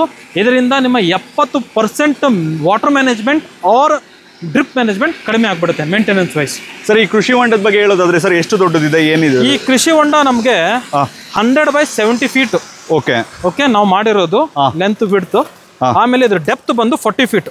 ಎಕ್ಸ್ಟ್ರೀಮ್ಲಿ ಡೀಪ್ ಆಗಿ ಮಾಡಿರುವಂತ ಹೊಂಡ. ಎಲ್ಲಾ ಬೋರ್ವೆಲ್ ಇಂದ ನೀರು ಬಂದು ಇದಕ್ಕೆ ನಾವು ಹಾಕ್ತೇವೆ. ಇದರಿಂದ 20 HP ಪಂಪ್ ಇಂದ ಪಂಪ್ ಔಟ್ ಮಾಡಿ ನಮ್ಮ ತೋಟಕ್ಕೆಲ್ಲ ಕಳಿಸ್ತಾ ಇದ್ದೇವೆ. ಕೆಪಾಸಿಟಿ 1 CR ಲೀಟರ್ ಇದೆ ಇವತ್ತು. ಇನ್ನೊಂದು ನಾವು ಇದೇ ಸೈಜ್ ಇಂದ ಮಾಡಿಸ್ತಾ ಇದ್ದೇವೆ. ಟೋಟಲ್ ನಮ್ಮ ಟಾರ್ಗೆಟ್ 2 CR ಲೀಟರ್. ಯಾಕಂದ್ರೆ ನಮ್ಮ ಎಲ್ಲಾ ಗಿಡ ಬಂದು 20,000 ಆಗುತ್ತೆ, ಗಂಧ ಎಲ್ಲ ಹಣ್ಣಿನ ಗಿಡ ಹಿಡಿದ್ರೆ. ಅದಕ್ಕೆ 2 crore ಲೀಟರ್ಸ್ ಆದ್ರೂ ನನ್ಗೆ ಬೇಕೇ ಬೇಕು. ಓಕೆ ಸರ್, ಇವಾಗ ಡೈರೆಕ್ಟ್ ಆಗಿ ಬೋರ್ ಮೇಲೆ ಯಾಕೆ ಡಿಪೆಂಡ್ ಆಗಿಲ್ಲ ಅಂದ್ರೆ, ಇವಾಗ ಬೇಸಿಗೆ ಕಾಲದಲ್ಲಿ ಏನಾದ್ರು ಬೋರ್ ನಿಂತೋದ್ರೆ ಇದು ಬ್ಯಾಕಪ್ ಇರೋ ತರ ನಾವು ಪ್ಲಾನ್ ಮಾಡಿರೋದು. ಒಳ್ಳೆ ಕ್ವಶನ್ ಅದು. ಏನಾಗುತ್ತೆ ನೋಡಿ, ಬೋರ್ ಅಲ್ಲಿ ಏನಾಗುತ್ತೆ, ಈಗ ಇದು ನೀರು ಎಷ್ಟಿದೆ, 1.5 ಇಂಚ್ ಇದೆ ಈಗ, ಹೌದಾ? ಹಿಂಗೆ ನನ್ನದು 4 ಬೋರ್ ಇದೆ. ಇದು ನನಗೆ 70 ಎಕರೆಗೆ ಎಲ್ಲಿ ಸಾಲಕ್ಕಾಗುತ್ತೆ? ಓಕೆ, ಅರ್ಥ ಆಯ್ತು. ಓಕೆ, ಅದು ಪ್ರೆಷರ್ ಕಡಿಮೆ ಆಗುತ್ತೆ. ವಾಲ್ಸು 10 ಎಕರೆದು ಒಂದೊಂದು ಪ್ಲಾಟ್ ಇದೆ ನಂದು. 10 ಎಕರೆಗೆ ಒಮ್ಮೆ ಪಂಪ್ ಮಾಡಬೇಕು. ಅದಕ್ಕೆ ನಾನು ಏನು ಮಾಡ್ತೇನೆ, ಎಷ್ಟು ಅದು 1 ಇಂಚ್ ಬರಲಿ 2 ಇಂಚ್ ಬರಲಿ ಎಲ್ಲಾನು ಇದಕ್ಕೆ ಡಂಪ್ ಮಾಡಿ ಇಲ್ಲಿಂದ ನೇರವಾಗಿ ಒಂದೊಂದು ಪ್ಲಾಟ್ 10 ಎಕರೆದು ಒಂದೇ ಪ್ಲಾಟಿಗೆ ನಾವು ಕವರ್ ಮಾಡಿಬಿಡ್ತೇವೆ. ಒಂದು ಇದ್ರದ್ದು. ಇನ್ನೊಂದಂದ್ರೆ ಸಮ್ಮರ್ ಅಲ್ಲಿ ಫುಲ್ ಫಿಲ್ ಆಗಿತ್ತಂದ್ರೆ ನನಗೆ 3 months ರನ್ವೇ ಇದರಿಂದ ಸಿಗುತ್ತೆ, 3 ತಿಂಗಳು. ಅದಕ್ಕೆ ಅದು 6 ತಿಂಗಳು ಆಗ್ಲಿ ಅಂತ ಇನ್ನೊಂದು ಹೊಂಡನ ನಾವು ಮಾಡಿಸ್ತಾ ಇರೋದು. ಓಕೆ ಸರ್, ಮತ್ತೆ ಇನ್ನೊಂದು ಸ್ಟಾರ್ಟಿಂಗ್ 1 ವರ್ಷ ಏನ್ ಹೋಸ್ಟ್ ಕೊಡ್ಬೇಕು ಸರ್ ಸ್ಯಾಂಡಲ್ವುಡ್ಗೆ? ಸ್ಯಾಂಡಲ್ವುಡ್ಗೆ ಸ್ಟಾರ್ಟಿಂಗ್ ಚೊಗಚೆ ಅಂತ ಹೇಳಿದಲ್ಲ, ಅಗಸೆ, ಅದು ಒಂದು ಒಳ್ಳೆ ಹೋಸ್ಟ್. ಅದು ನೀವು ಕೊಡ್ಬೇಕಾಗುತ್ತೆ. ಅದು ಆಟೋಮೆಟಿಕ್ಲಿ ಡೆಡ್ ಆಗ್ಬಿಡುತ್ತೆ. ಇಲ್ಲಿ ನಾನು ತೋರಿಸ್ಬೋದು, ಅಲ್ಲಿ ಹೈಟ್ ಅಲ್ಲಿ ಕಾಣ್ತಾ ಇದೆ, ಮುಂದೆ ನಾನು ತೋರಿಸ್ತೇನೆ. 1 ವರ್ಷ 1.5 ವರ್ಷ 2 ವರ್ಷಕ್ಕೆ ಆಟೋಮೆಟಿಕ್ ಡೆಡ್ ಆಗುತ್ತೆ. ಅಂದ್ರೆ ಗಂಧ ಹೆಂಗ್ ಬೆಳೆಯುತ್ತಲ್ಲ ಅದನ್ನ ಕೊಂದ್ ಬಿಡುತ್ತೆ. ಅದಾದ್ಮೇಲೆ ನಾವು ಈ ಗಾಳಿ ಮರನ ಕೊಡ್ಬೋದು. ಓಕೆ, ನೋಡಿ ಗರ್ತ್ ಇದು, ಬಟ್ ಇದನ್ನ ಕ್ಯಾನೋಪಿ ಕಟ್ ಮಾಡಿದ್ದೇವೆ. ಇದು ಮೇಂಟೆನೆನ್ಸ್ ನೀವು ಮಾಡ್ಲೇಬೇಕು, ಅಂದ್ರೆ ನಿಮ್ಗೆ ರಿಸಲ್ಟ್ ಚೆನ್ನಾಗಿ ಬರುತ್ತೆ. ಅದೇ ಚೊಗಚೆ ದೊಡ್ಡ ಮರ ಆಗಿದೆ ನೋಡಿ, ತೋರಿಸ್ಬೋದು. ಅದು ಏನಾಗುತ್ತೆ, ಗಂಧ ಇಲ್ಲ ಅಂತ ಬೆದಕಿದೆ ಅದು. ಅರ್ಥ ಆಯ್ತು. ಅದೇ ಗಂಧದ ಪಕ್ಕ ಇತ್ತಂದ್ರೆ ಅದು ಡೆಡ್ ಆಗ್ಬಿಡುತ್ತೆ. ಅರ್ಥ ಆಯ್ತು. ಸರ್, ಇದು ನೀವು ಅವಾಗಲೇ ಹೇಳಿದ್ರಲ್ವಾ ಸರ್, ನಮ್ಮ ಮೋಸ್ಟ್ ಫೇವರೇಟ್ ವುಡ್ ಇದು ಡಾಲ್ಬರ್ಜಲ್ ಅಟಿಫೋಲಿ ಅಂತ ಹೇಳಿ. ನಮ್ಮ ಫಾರೆಸ್ಟ್ರಿ ಹುಡುಗರು ಯಾರಿದ್ರು ಸಿರ್ಸಿದಲ್ಲಿ ಕಲ್ತಿದ್ರೆ ಅವ್ರು ಫಸ್ಟ್ ಗಿಡ ಕಲ್ತಿರ್ತಾರೆ ಇದ್ರದೇ. ಯಾಕಂದ್ರೆ ನಮ್ಮ ಸೀನಿಯರ್ಸ್ ಎಲ್ಲ ಕಲ್ಸೋದು ಆ ಗಿಡ ಯಾವ್ದಿಲ್ಲ ಅಂತ ಹೇಳಿ ಇದನ್ನೇ ಕಲ್ಸಿರ್ತಾರೆ. ಡಾಲ್ಬರ್ಜಲ್ ಅಟಿಫೋಲಿಯಾ ಸರ್, ಈಗ ನೆನಪಿದೆ, ನಮ್ಮ ಸೀನಿಯರ್ಸ್ ಹೇಳಿಕೊಟ್ಟಿದ್ದು ಅಂತ ಹೇಳ್ತೇನೆ. But very expensive wood, very good wood. And ಮಲೆನಾಡಲ್ಲಿ ಬರುವಂತ ತಳಿ, ಬಟ್ ಎಕ್ಸಲೆಂಟ್ ಕ್ರಾಪ್ ಆಗುತ್ತೆ ಬಯಲ್ಸೀಮೆಯಲ್ಲೇನು ಇದು. ಸರ್, ಅಲ್ಲ ಇವಾಗ ನೀವು ಅವಾಗಲೇ ಒಂದು ಎಕ್ಸ್ಪ್ಲೈನ್ ಮಾಡಿದ್ರೆ ಅದು ಮತ್ತೆ ಇದು ಎರಡು ಸೇಮ್ ರೋಸ್ ವುಡ್, ಇದು ಎರಡು ಒಂದೇ ಇದು. ಓಕೆ, ಅದಾದ ನಂತರ ಇವಾಗ ನಾರ್ಮಲ್ ಆಗಿ ಒಂದು ಸೆಕ್ಯೂರಿಟಿ ವೈಸ್ ಮಾತಾಡ್ತಿದ್ರಿ, ಚಿಪ್ ಅಂತ. ಚಿಪ್ ಎಷ್ಟು ವರ್ಕ್ ಆಗುತ್ತೆ ಸರ್? ಏನಾಗಿದೆ, ಈಗ ಮುಂಚೆ ಬೇರೆ ಬೇರೆ ಚಿಪ್ಸ್ ಇತ್ತು. ನಾವು ನಮ್ದೇ ಓನ್ ಧಾರ್ವಿ ತಾಣದಿಂದ 2 ಪ್ರಾಡಕ್ಟ್ ಮೇಲೆ ಇನ್ವೆಸ್ಟ್ ಮಾಡ್ಕೊಂಡಿದ್ದೇವೆ. ಒಂದು ಪ್ರಾಡಕ್ಟ್ ಈ ಮೇಂಟೆನೆನ್ಸ್ ಎಲ್ಲ ಆಗ್ತಾ ಇದೆ ಅಲ್ಲ, ಇದು ಆಟೋಮೆಟಿಕ್ ಆಗ್ಲಿ ಅಂತ ಹೇಳಿ ಒಂದು IoT ಡಿವೈಸ್ ರೆಡಿ ಮಾಡಿದ್ದೇವೆ. ಅದೇನ್ ಮಾಡುತ್ತೆ, ಕಂಪ್ಲೀಟ್ ಹೊಲದಲ್ಲಿ ನಾವು ರ್ಯಾಂಡಮ್ ಆಗಿ ಪ್ಲೇಸ್ ಮಾಡಿಬಿಟ್ರೆ ನಿಮ್ಮ ಗಿಡಕ್ಕೆ ಎಷ್ಟು ನ್ಯೂಟ್ರಿಯೆಂಟ್ಸ್ ಬೇಕು, ಏನ್ ಬೇಕು, ಆಮೇಲೆ ನೀರ್ ಬೇಕಂದ್ರೆ ಅದೇ ಎಷ್ಟು ಬೇಕು ಅನ್ನೋದು ತಗೊಂಡು ನೀರ್ ಅದಕ್ಕೆ ಸಾಕಾದ್ಮೇಲೆ ತಾನೇ ಮೋಟರ್ ಆಫ್ ಮಾಡುತ್ತೆ. ಎಲ್ಲಾ ಮೋಟರ್ ಹೆಂಗಿತ್ತು 1 hour 2 hours, ಇದು ಅವರ್ ಮೇಲೆಲ್ಲ. ನಾವು ನೆಲದಲ್ಲಿ ರಿಸೀವರ್ಸ್ ಇರುತ್ತೆ. ಓಕೆ, ಒಳಗಡೆ ಅದೇನ್ ಮಾಡುತ್ತೆ, ಎಷ್ಟು ಮಾಯ್ಚರ್ ಬಂತು, ಅದರಲ್ಲಿ ನೈಟ್ರೋಜನ್, ಫಾಸ್ಫರಸ್, ಪೊಟ್ಯಾಶ್ ಲೆವೆಲ್ ಏನಿದೆ, ಆಮೇಲೆ ಮಿನರಲ್ ಮಿಕ್ಸರ್ ಇಲ್ಲ ಮೈಕ್ರೋನ್ಯೂಟ್ರಿಯೆಂಟ್ ಎಷ್ಟಿದೆ ಅದನ್ನ ನೋಡ್ಕೊಂಡು ನಿಮ್ಗೆ ಆಪ್ ಅಲ್ಲಿ ತೋರಿಸ್ತಾ ಇರುತ್ತೆ. ಅಂಡ್ ಆಟೋ ಆನ್ ಆಫ್ ಮಾಡುತ್ತೆ, ಅಂಡ್ ನ್ಯೂಟ್ರಿಯೆಂಟ್ಸ್ ಅದೇ ತಗೊಳುತ್ತೆ. ಸೊ ಆ ಡಿವೈಸ್ ಏನ್ ಹಾಕೊಂಡ್ಬಿಟ್ರೆ ನೀವು ಒಂದು 40 ಎಕರೆ ಪ್ರದೇಶಕ್ಕೆ 5 ಜಾಗದಲ್ಲಿ ಅದನ್ನ ಹಾಕ್ಬಿಟ್ರೆ ನಿಮ್ನ 40 ಎಕರೆನ ಅದೇ ಮೇಂಟೈನ್ ಮಾಡ್ಕೊಳುತ್ತೆ. ಎನಿ ಅಲರ್ಟ್ಸ್, ನೀರ್ ಕಡಿಮೆ ಆಗ್ತಾ ಇದ್ರೆ, ಡ್ರೈ ಬೋರ್ ರನ್ ಆಗ್ತಾ ಇದ್ರೆ ಅದೆಲ್ಲ ಕೊಟ್ಟು ಅದೇ ಬಂದ್ ಮಾಡುತ್ತೆ. ಒಂದು 2 ಮಾಡೋದು 3 ಮಂದಿ ಕೆಲಸ ಮಾಡೋದನ್ನ ಅಬ್ಸರ್ವೇಷನ್ ಅದೇ ಮಾಡ್ಕೊಳುತ್ತೆ. ಒಂದು ಬರೋದಾದ್ರೆ ಸೆಕ್ಯೂರಿಟಿ ಏನಿತ್ತು ಮುಂಚೆ ಎಲ್ಲ, ಇವರು ಕಳ್ತನ ಮಾಡಿದ ಮೇಲೆ ಹಿಡಿಯೋಣ, ಅದ್ರಲ್ಲಿ GPS ಅದು ಇದು ಅಂತಂದ್ರು. ನಾವೆಲ್ಲ ಅದ್ ಹೋಗಿಲ್ಲ. ನಾವೇನ್ ಮಾಡಿದ್ದೇವೆ, ಈ ಸೆಕ್ಯೂರಿಟಿನ ಬಹಳ simple and very effective method ಮಾಡಿದ್ದೇವೆ. ಏನು ಸಿಂಪಲ್ ಅಂತಂದ್ರೆ, ಕಳ್ತನ ಮಾಡೋನ್ ಹೆಂಗ್ ಕಳ್ತನ ಮಾಡ್ತಾನೆ, ಮಷಿನ್ ಹಚ್ಚಿ ಕಳ್ತನ ಮಾಡ್ತಾನೆ, ಇಲ್ಲ ಹಾರೆಯಿಂದ ಕೊಡ್ಲೆಯಿಂದ ಹೊಡಿತಾನೆ. ಅದರಲ್ಲಿ ಈಗ ಮರ ಇಲ್ಲಿ ನಾವು ಕಟ್ ಮಾಡಿದೇವಲ್ಲ, ಇದನ್ನ ಮಾಡುವಾಗ ಇದರಲ್ಲಿ ಸೈಲೆಂಟ್ ವೈಬ್ರೇಷನ್ಸ್ ಇರುತ್ತೆ. ಓಕೆನಾ, ಇದು ವೈಬ್ರೇಷನ್ಸ್ ಇರುತ್ತೆ. ಈ ವೈಬ್ರೇಷನ್ಸ್ ಏನ್ ಮಾಡುತ್ತೆ, ನೆಲದಲ್ಲಿ ಇಳಿಯುತ್ತೆ. ಹೌದಾ, ಇದ್ರದ್ದು 9 ಮೀಟರ್ಸ್ 27 ಅಡಿ ಒಂದ್ರದ್ದು ವೈಬ್ರೇಷನ್ ಬರೋದು ಸಾಮಾನ್ಯವಾಗಿ. ಯಾವಾಗ ಮಷಿನ್ ಸ್ಟಾರ್ಟ್ ಆಗಿ ಅದು ರೂಢಿಸಿದ್ರೆ ಆ ವೈಬ್ರೇಷನ್ ನ ರಿಸೀವ್ ಮಾಡುವಂತ ನಮ್ದು ಸೆನ್ಸರ್ಸ್ ಇದಾವೆ. ಎಲ್ಲ ಕಡೆ ನಾವು ರ್ಯಾಂಡಮ್ ಆಗಿ ಪ್ಲೇಸ್ ಮಾಡಿದ್ರೆ ಆ ಸೆನ್ಸರ್ ಏನ್ ಮಾಡ್ಬಿಡುತ್ತೆ, ಪ್ರತಿ 50 ಫೀಟಿಗೆ ಹಾಕೋದು. ಆದ್ರೆ 25 ಫೀಟ್ ಆ ಕಡೆಯಿಂದ 25 ಫೀಟ್ ಈ ಕಡೆಯಿಂದ ಯಾವುದೇ ರಿಸೀವ್ ಬಂತಂದ್ರು, ಮೆಸೇಜ್ ಬಂತಂದ್ರು ವೈಬ್ರೇಷನ್, ಅದು ನಮ್ಮ ಮೇನ್ ಇದಕ್ಕೆ ಕ್ಲೌಡ್ಗೆ ಹೋಗಿ ಇಂಡಿಕೇಶನ್ ಕೊಡುತ್ತೆ ನಮ್ಮ ಸಾಯಿಲ್ ಅಲ್ಲಿ ವೈಬ್ರೇಷನ್ ಆಗ್ತದೆ ಅಂತ. ಸೊ ಎಲ್ಲಾ ಕಡೆಯಿಂದ ಅಲಾರಾಮ್ ಸ್ಟಾರ್ಟ್ ಆಗ್ಬಿಡುತ್ತೆ, ಲೈಟ್ಸ್ ಹತ್ತುತ್ತೆ. ಆಮೇಲೆ ಯಾವ ರಿಸೀವರ್ ಇಂದ ಇದು ಬರ್ತಾ ಇದೆ ಅದಕ್ಕೆ ನಾವೇನ್ ಮಾಡಿದ್ದೇವೆ, R1 R2 R3 ಅನ್ನಂಗೆ ನಂಬರ್ಸ್ ಕೊಡ್ತೇವೆ. ಅದೇನ್ ಮಾಡುತ್ತೆ, rho 1 rho 2 rho 3 T1 T2 ಅಂದ್ರೆ ಟ್ರೀ ಲೈನ್ 1 2 3 ಹಂಗೆ ಅದು ಹೇಳುತ್ತೆ. ಇದೇ ಪಾಯಿಂಟ್ ಅಲ್ಲಿ ಯಾರೋ ಕಳ್ತನ ಅಟೆಂಪ್ಟ್ ಮಾಡಿರಂತ ಅನ್ನಿಸುತ್ತೆ. ಅವಾಗ ನೀವು ಅಲ್ಲಿ ಡೈರೆಕ್ಟ್ ವೆಹಿಕಲ್ ತಗೊಂಡು ಹೋಗ್ಬೋದು, ಇಲ್ಲ ನಿಮ್ ಸೆಕ್ಯೂರಿಟಿನ ಕಳಿಸಬಹುದು, ಡಾಗ್ಸ್ ನ ಬಿಡಬಹುದು, ಇವನ್ನೆಲ್ಲ ಮಾಡಬಹುದು. ಇದು ಫಸ್ಟ್ ಅಂಡ್ ಬೇಸಿಕ್ ಇನ್ಫಾರ್ಮೇಶನ್ ಇತ್ತು. ವೈಬ್ರೇಷನ್ಸ್ ಮೇಲೆ ಅದು ಕಲೆಕ್ಟ್ ಮಾಡಿ ಹೊಡೆದ್ಬಿಡುತ್ತೆ. ಅಂಡ್ ಅಡ್ವಾಂಟೇಜ್ ಏನಿದೆ, ಅದು ಒಂದು ಸ್ಮಾಲ್ ಸ್ಟಿಕ್ ಹಂಗಿದೆ ರಿಸೀವರ್, ಸೋಲಾರ್ ಮೇಲೆ ವರ್ಕ್ ಆಗುತ್ತೆ. ಇದು ಕಡ್ಡೆ ಇದ್ರಲ್ಲಿ ಇಟ್ರೆ ಕಾಣಲ್ಲ. ಈಗ ಬೇರೆಯವ್ರ ಕಂಪ್ನಿಯವರೆಲ್ಲ ಏನ್ ರೆಡಿ ಮಾಡಿದ್ರು ಅಂದ್ರೆ, ಇದ್ರ ಮೇಲೆ ಒಂದು ಚಿಪ್ ಅಂತೆ, ಆ ಚಿಪ್ ಕಾಣುತ್ತೆ, ಅದನ್ನ ಕಿತ್ತು ಹೋಗೋದ್ರು ಗೊತ್ತಾಗಲ್ಲ. ಅರ್ಥ ಆಯ್ತು. ಓಕೆ, ನಾವು ಚಿಪ್ ಮಾಡೋದು ಬೇಡ ಅಂತ ಹೇಳಿ we design it in a different way. ಅದು ಒಂದು ಪೈಪ್ ಅಲ್ಲಿ ನಾವು ಹಾಕಿ ಮಣ್ಣು ಒಳಗಡೆ ಇಟ್ಬಿಡ್ತೇವೆ. ಒನ್ಸ್ ನೀವು ಅದನ್ನ ಹಾಕಿಟ್ರೆ 1 year ಅದರ ಬ್ಯಾಟ್ರಿ ರಿಸೀವ್ ಮಾಡೋದು ವೈಬ್ರೇಷನ್ಸ್. ಸರ್, ಇದು 2 ಡೌಟ್. ಒಂದು, ಇಲ್ಲಿ ಬಟರ್ ಫ್ರೂಟ್ ಆಶ್ ಅನ್ನ ಇದ್ ಮಾಡಿದೀರಾ, ಒಂದು ಏನಕ್ಕೆ ಇದನ್ನ ಹಾಕಿದಿರಾ ಅಂತ ತಿಳ್ಕೊಬೇಕು. ಮತ್ತೆ ಇನ್ನೊಂದು ಜೇನ್ ಪೆಟ್ಟಿಗೆ ಬಗ್ಗೆ ಹೇಳೋದಾದ್ರೆ, ಶ್ರೀಗಂಧದಲ್ಲಿ ಜೇನ್ ಪೆಟ್ಟಿಗೆ ಏನಕ್ಕೆ ಇಂಪಾರ್ಟೆಂಟ್ ಆಗುತ್ತೆ? ಇವು 2 ವೆರಿ ಗುಡ್ ಕೋ ರಿಲೇಷನ್ ಇದು. ಓಕೆ, ಫಸ್ಟ್ ಬಂದ್ರೆ ಬೆಣ್ಣೆಹಣ್ಣು. ಬೆಣ್ಣೆಹಣ್ಣು ಇವತ್ತು ಎಲ್ಲರಿಗಿಂತ ಹೆಚ್ಚು ಲಾಭದಾಯಕ ಬೆಳೆ. ನಾನು ಎಲ್ರಿಗೂ ಹೇಳ್ತೇನೆ ಹಾಕಿ ಅಂತ. ಇದು ಕಾಯಿ ಬಿಟ್ಟಿರೋದು ನಾನು ತೋರಿಸ್ತೇನೆ ಅಲ್ಲಿ. ಇಲ್ಲಿ ನಾವು ಇದೇನ್ ಮಾಡ್ಬೇಕಂದ್ರೆ, ಇದು ಶೇಡ್ ಬೇರರ್ ಅಂತ ಬರುತ್ತೆ. ಶೇಡ್ ಬೇರರ್ ಅಂದ್ರೆ ನೆಳ್ಳಲ್ಲಿ ತಡ್ಕೊಳ್ಳೋ ಶಕ್ತಿ ಇದಕ್ಕಿದೆ, ಅದಕ್ಕೆ ನಾವು ನೆಳ್ಳು ಕೊಡ್ಬೇಕಾಗುತ್ತೆ. ನೆಳ್ಳಲ್ಲಿ ಬೆಳೆಸ್ತಾ ಇದ್ದೇವೆ. ಓಕೆ, ಬೆಣ್ಣೆಹಣ್ಣಿಗೆ ಇದು ನಮ್ಮ ಗಂಧದ ಗಿಡ ದೊಡ್ಡದಾಗುತ್ತೆ, ನೆಳ್ಳಲ್ಲಿನೂ ಅದು ಹಣ್ಣು ಬಿಡುತ್ತೆ. ಒಂದು ಅದರ ಇಳುವರಿ ಇಂಪ್ರೂವ್ ಹೆಂಗ್ ಮಾಡ್ಬೇಕು ನಾವು, ಯಾಕಂದ್ರೆ ಹಾಕಿರೋದು ಮೆಕ್ಸಿಕನ್ ಹಾಸ್. ಓಕೆ, ಟೈಪ್ 2 ಅದು. Type 2 male flower and female flower ಬೇರೆ ಬೇರೆ ಟೈಮಲ್ಲಿ ಓಪನ್ ಆಗುತ್ತೆ. ಮೇಲ್ ಮಾರ್ನಿಂಗ್ ಆದ್ರೆ ಫೀಮೇಲ್ ಫ್ಲವರ್ ಈವ್ನಿಂಗ್ ಆಗುತ್ತೆ. ಸೊ ಕ್ರಾಸ್ ಪಾಲಿನೇಷನ್ ಆಗಲ್ಲ. ಅದಕ್ಕೆ ನಾವ್ ಏನ್ ಮಾಡ್ತೇವೆ, ಜೇನ್ ಪೆಟ್ಟಿಗೆನ ಯೂಸ್ ಮಾಡ್ತೇವೆ. ನಮ್ಮ ಜೇನ್ ಪೆಟ್ಟಿಗೆಯಲ್ಲಿ ಜೇನ್ ಹುಳುಗಳು ಏನ್ ಮಾಡುತ್ತೆ, ಆ ಹೂವಲ್ಲಿ ಮಕರಂದ ಹೀರಕ್ ಹೋದಾಗ ಅದನ್ನ ಪಾಲಿನೇಷನ್ ಮಾಡಿ ಹೆಲ್ಪ್ ಮಾಡಿಕೊಡುತ್ತೆ. ಅದೇ ಪಾಲಿನೇಷನ್ ಇಂದ ನನ್ನ ಇಳುವರಿ ಬರುತ್ತೆ.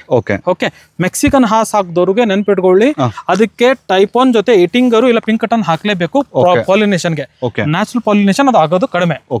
ಅದಕ್ಕಾಗಿ ನಾವು ಜೇನ್ ಹುಳನು ಇಟ್ಟಿದ್ದೇವೆ, ಈ ಕಡೆ ಇದನ್ನು ಇಡ್ತಾ ಇದ್ದೇವೆ. ಸರಿ, ಇವಾಗ ಬಟರ್ ಫ್ರೂಟ್ ಅಂತ ಬಂದ್ರೆ ಇವಾಗ ನಾವು ಇನ್ನೇನು ಅದೇ ತೋಟಕ್ಕೆ ಹೋಗ್ತಿದೀವಿ.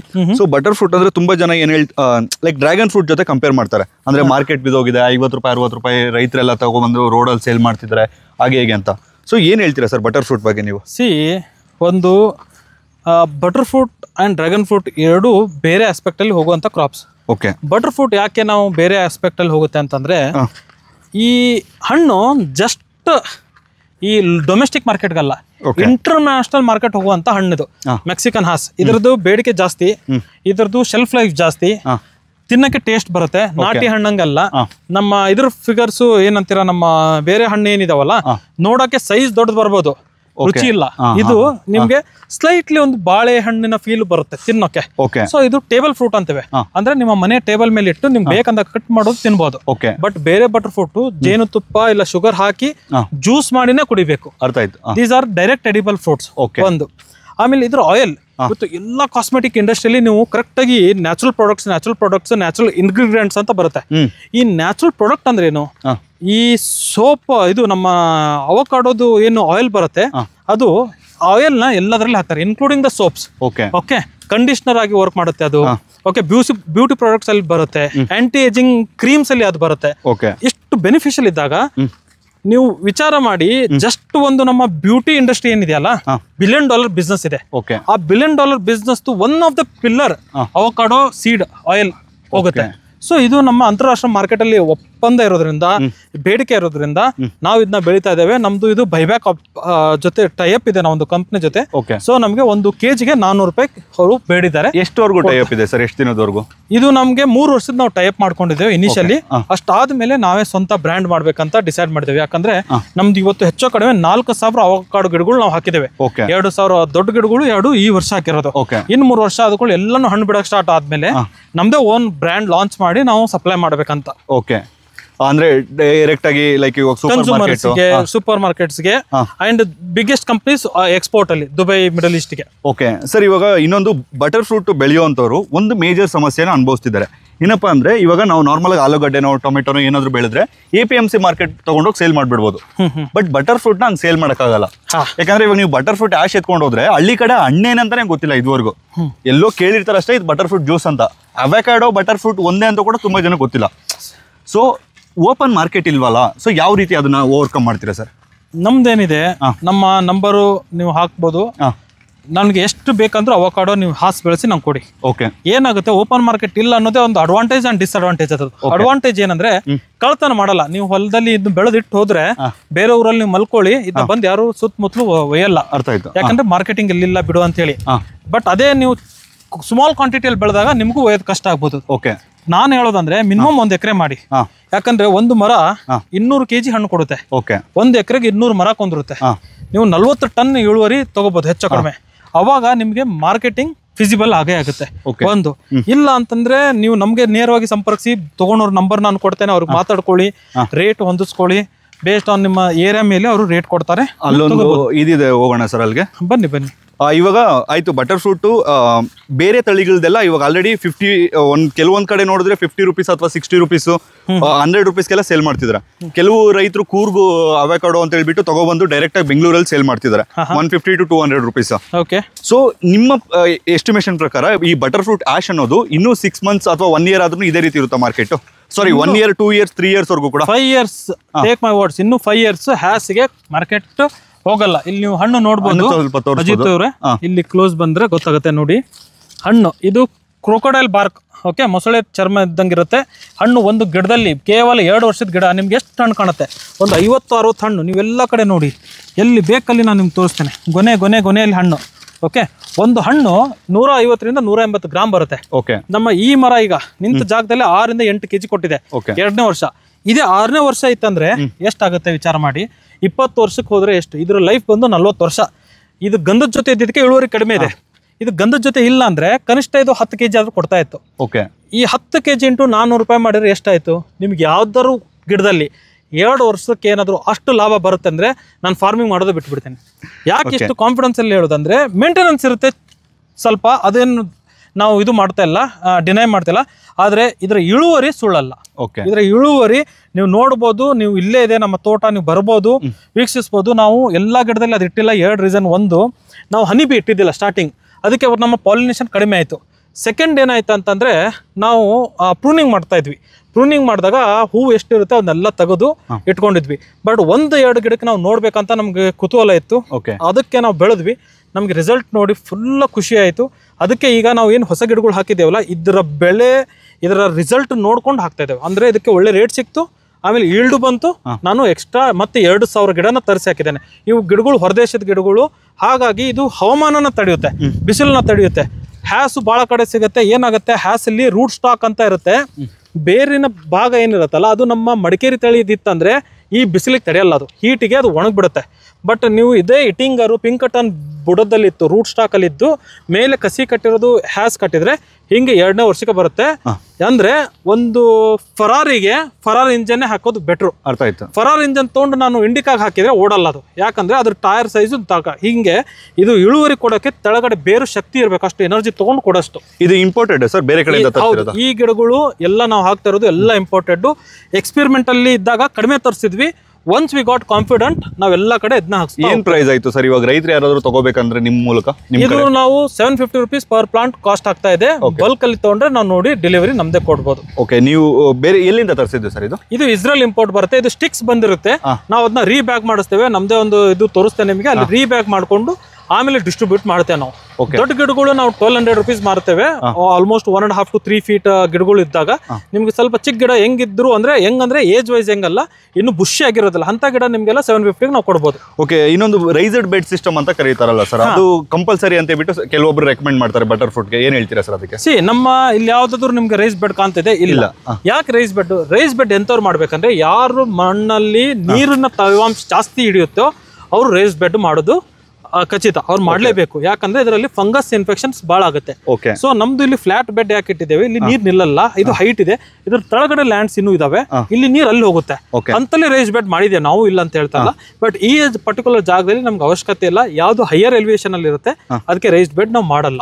ಓಕೆ, ಅದು ಒಂದು ಮೇನ್ ಇಂಪಾರ್ಟೆಂಟ್. ಒಟ್ನಲ್ಲಿ ಬಟರ್ ಫ್ರೂಟ್ ಅಲ್ಲಿ ಇವಾಗ ನಾರ್ಮಲ್ ಆಗಿ ನೋಡ್ಕೊಂಡ್ರೆ ಬೆಸ್ಟ್ ಫ್ಯೂಚರ್ ಅಲ್ಲಿ ಬೆಸ್ಟ್ ವ್ಯಾಲ್ಯೂ ಇದೆ ಅಂತ ಹೇಳ್ತೀರಾ? ಇಲ್ಲೇ ನಿಮ್ ಕಣ್ಣು ಮುಂದೆ ಕಾಣ್ತಾ ಇದೆಯಲ್ಲ, ಇಳುವರಿ ಇದೆ, ರೇಟ್ ಇದೆ, ನನ್ನ ನಂಬರ್ ಕೊಡ್ತಾ ಇದ್ದೇನೆ, ಕಳಿಸಿ ನನಗೆ ಮೆಟೀರಿಯಲ್ ಬೇಕಂತ ಹೇಳ್ತಾ ಇದ್ದೇನೆ. ಇದು ಬಿಟ್ಟು ನಿಮ್ಗೆ ಏನ್ ಬೇಕು? ಆಯ್ತು, ಇದು ಬೆಳೆಲ್ಲ, ಇದು ಹುಟ್ಟಲ್ಲ, ಇದು ಹಂಗೆ ಹೆಂಗೆ ಅಂತಂದ್ರು ದಯಮಾಡಿ ಬನ್ನಿ. ನಮ್ದು ಇಲ್ಲಿ ಕಳೆ ನೋಡಿ, ಎಲ್ಲ ನೋಡಿ, ಮೇಂಟೆನೆನ್ಸ್ ಏನು ಸೂಪರ್ ಲಕ್ಸುರಿ ಮೇಂಟೆನೆನ್ಸ್ ಏನಿಲ್ಲ. ನಮ್ಮ ತೋಟದಲ್ಲಿ ಎಲ್ಲ ಕಸ ಕಳೆ ಎಲ್ಲ ಇಟ್ಟಿದ್ದೇವೆ ನಾವು, ನ್ಯಾಚುರಲ್ ಮೇಂಟೈನ್ ಮಾಡಿದ್ದೇನೆ, ಎಲ್ಲ ಬರ್ತಾ ಇದೆ. ಒಂದು ಸಿಂಪಲ್ ಎಕ್ಸಾಂಪಲ್ ಕೊಟ್ಟು ಎಕ್ಸ್ಪ್ಲೈನ್ ಮಾಡಿಬಿಡ್ತೀನಿ ನೋಡಿ, ತುಂಬ ಜನಕ್ಕೆ ಅರ್ಥ ಆಗಿರೋದಿಲ್ಲ. ಈ ಮರ 6ನೇ ವರ್ಷದಿಂದ ಮಿನಿಮಮ್ ಅಂದರೂ ಕೂಡ ಒಂದು 200 kg ಬರುತ್ತೆ, ಇನ್ನೂ 300 kg ತೊಗೊಂಡಿರೋರು ಕೂಡ ಇದ್ದಾರೆ. ಇದು ಸ್ಪೆಸಿಫಿಕ್ ಆಗಿ ಹೇಳ್ತಿದ್ದೀನಿ, ಮೆಕ್ಸಿಕನ್ ಆ್ಯಶ್. ಸೊ 1 kgಗೆ ಇವತ್ತಿನ ಮಾರ್ಕೆಟ್ ಪ್ರೈಸ್ ಅನ್ನೋದು 400 ರೂಪಾಯಿವರೆಗೂ ಕೂಡ ಇದೆ. ಇದರ ಬೈ ಪ್ರಾಡಕ್ಟ್ಸ್ ಅನ್ನೋದು ಜಾಸ್ತಿ ಇದೆ. ಬೈ ಪ್ರಾಡಕ್ಟ್ಸ್ ಅಂದರೆ ಏನಂದರೆ ಇದರಿಂದ ತುಂಬ ಪ್ರಾಡಕ್ಟ್ಸನ್ನು ತಯಾರು ಮಾಡ್ತಾರೆ. ಇದನ್ನು ಮೆಡಿಸಿನ್ಗೆ ಕಳಿಸ್ತಾರೆ, ಬ್ಯೂಟಿ ಪ್ರಾಡಕ್ಟ್ಗೆ ಕಳಿಸ್ತಾರೆ, ಇದರ ಬೀಜದಿಂದ ಆಯಿಲನ್ನು ಎಕ್ಸ್ಟ್ರಾಕ್ಟ್ ಮಾಡ್ತಾರೆ. ಮತ್ತು ಇವಾಗ ನಾರ್ಮಲ್ ಬಟರ್ ಫ್ರೂಟ್ ಒಂದು 5 ತಿನ್ನೋದು ಒಂದೇ, ಇದು 1 ತಿನ್ನೋದು ಒಂದೇ, ಅಷ್ಟು ನ್ಯೂಟ್ರಿಷನ್ ವ್ಯಾಲ್ಯೂ ಇರುತ್ತೆ. ಮತ್ತು ಇದರ ಕೀಪಿಂಗ್ ಕ್ವಾಲಿಟಿ ಅನ್ನೋದು 22 ದಿನದಿಂದ 25 ದಿನ ಇರುತ್ತೆ. ಸೊ ಅದಕ್ಕೋಸ್ಕರನೇ ಬಟರ್ ಫ್ರೂಟ್ ಇದಕ್ಕೆ ಇಷ್ಟೊಂದು ಡಿಮ್ಯಾಂಡ್. ಇವಾಗ ನಮ್ಮ ದೇಶದಲ್ಲಿ ಮಾವಿನ ಹಣ್ಣು ಅಥವಾ ಆ್ಯಪಲ್ಲು, ಪ್ರತಿನಿತ್ಯ ಒಂದು ಆ್ಯಪಲ್ ತಿಂದರೆ ಯಾವ ರೀತಿ ಡಾಕ್ಟರ್ನ ದೂರ ಇಡ್ಬೋದು ಅಂತಾರೋ, ವಿದೇಶಗಳಲ್ಲಿ ಅಷ್ಟೊಂದು ಫೇಮಸ್. ಡೈಲಿ ತಿಂತಾರೆ, ಅದನ್ನು ಡೈಲಿ ಸೇವನೆ ಮಾಡ್ತಿರ್ತಾರೆ, ಮತ್ತು ಅದನ್ನು ತುಂಬ ಸಲಾಡ್ಸ್ ಥರ ಮಾಡ್ಕೊಂಡು ತಿಂತಿರ್ತಾರೆ. ನೀವು ಬೇರೆ ಬಟರ್ ಫ್ರೂಟನ್ನು ಡೈರೆಕ್ಟಾಗಿ ಕನ್ಸ್ಯೂಮ್ ಮಾಡೋಕ್ಕಾಗಲ್ಲ. ಆದರೆ ಈ ಮೆಕ್ಸಿಕನ್ ಆ್ಯಶನ್ನು ಡೈರೆಕ್ಟಾಗಿ ಕನ್ಸ್ಯೂಮ್ ಮಾಡ್ಬೋದು. ನಿಮ್ಗೆ ಆಲ್ಮೋಸ್ಟ್ ಬಾಳೆಹಣ್ಣಿನ ರುಚಿ ಕೊಡುತ್ತೆ. ಸೊ 200 kg ಅಂತ ಇಟ್ಕೊಳ್ಳಿ, 200 kg ಅಂದರೆ 1 kgಗೆ 400 ರೂಪಾಯಿ ಇದೆ. ಇವಾಗ ಇವರು ಬೈಬ್ಯಾಕ್ ಅಗ್ರಿಮೆಂಟ್ ಹಾಕೊಂಡು ಅವ್ರು ಯಾರು ಸೇಲ್ ಮಾಡ್ತಿದ್ರು ಆರ್ಗ್ಯಾನಿಕ್ ಶಾಪ್ ಅವರು 900 ರೂಪೀಸ್ ಸೇಲ್ ಮಾಡ್ತಿದ್ದಾರೆ 900 ರೂಪಾಯಿಗೆ. ಸೊ ನಮಗೆ ಬೇಡ 400 ರೂಪಾಯಿ ಅಂತ ಇಟ್ಕೊಳ್ಳೋಣ. 400 ರೂಪಾಯಿಗೆ ಸೇಲ್ ಮಾಡ್ತಿದ್ರು ಕೂಡ ನಿಮ್ಗೆ ಎಷ್ಟಾಯಿತು? 400 ರೂಪಾಯಿ ಅಂದರೆ 200 kg ಅಂದರೆ ಲೆಕ್ಕ ಹಾಕೊಳ್ಳಿ, 80,000 ರೂಪಾಯಿ ಒಂದು ಮರದಿಂದ 6 ವರ್ಷ ಆದಮೇಲೆ ಎಕ್ಸ್ಪೆಕ್ಟ್ ಮಾಡ್ಬೋದು. ಆಯಿತು, ನಿಮ್ಗೆ ಅರ್ಧಕ್ಕರ್ಧ ರೇಟ್ ಬಿದ್ದೋಯ್ತು. 400 ರೂಪಾಯಿ ಇರೋದು 200 ರೂಪಾಯಿ ಬಂತು, 40,000 ಆಯಿತು. 40,000 ಬೇಡ, ಕನಿಷ್ಠ ಪಕ್ಷ 50 ರೂಪಾಯಿಗೆ ಹೋಯ್ತು ಅನ್ಕೊಳ್ಳಿ. 50 ರೂಪಾಯಿಗೆ ಹೋದ್ರೂ ಕೂಡ ನಿಮಗೆ ಒಂದು ಮರದಿಂದ 10,000 ರೂಪಾಯಿ ಆಗುತ್ತೆ. ಸೊ ಅದಕ್ಕೋಸ್ಕರನೇ ಬಟ್ ಮೇಂಟೆನೆನ್ಸ್ ಹಂಗೆ ಇರುತ್ತೆ, ಸ್ವಲ್ಪ ನೋಡ್ಕೋಬೇಕು. ಕೆಲವೊಂದು ಟೈಮ್ ಕಾಂಡ ಕೊರೆಯೋ ಹುಳ ಬರುತ್ತೆ, ಅದೇನಾದರೂ ಸ್ವಲ್ಪ ಇದಾಯಿತು ಅಂದರೆ ಇಡೀ ಕಂಪ್ಲೀಟ್ ಮರ ಬೀಳುತ್ತೆ.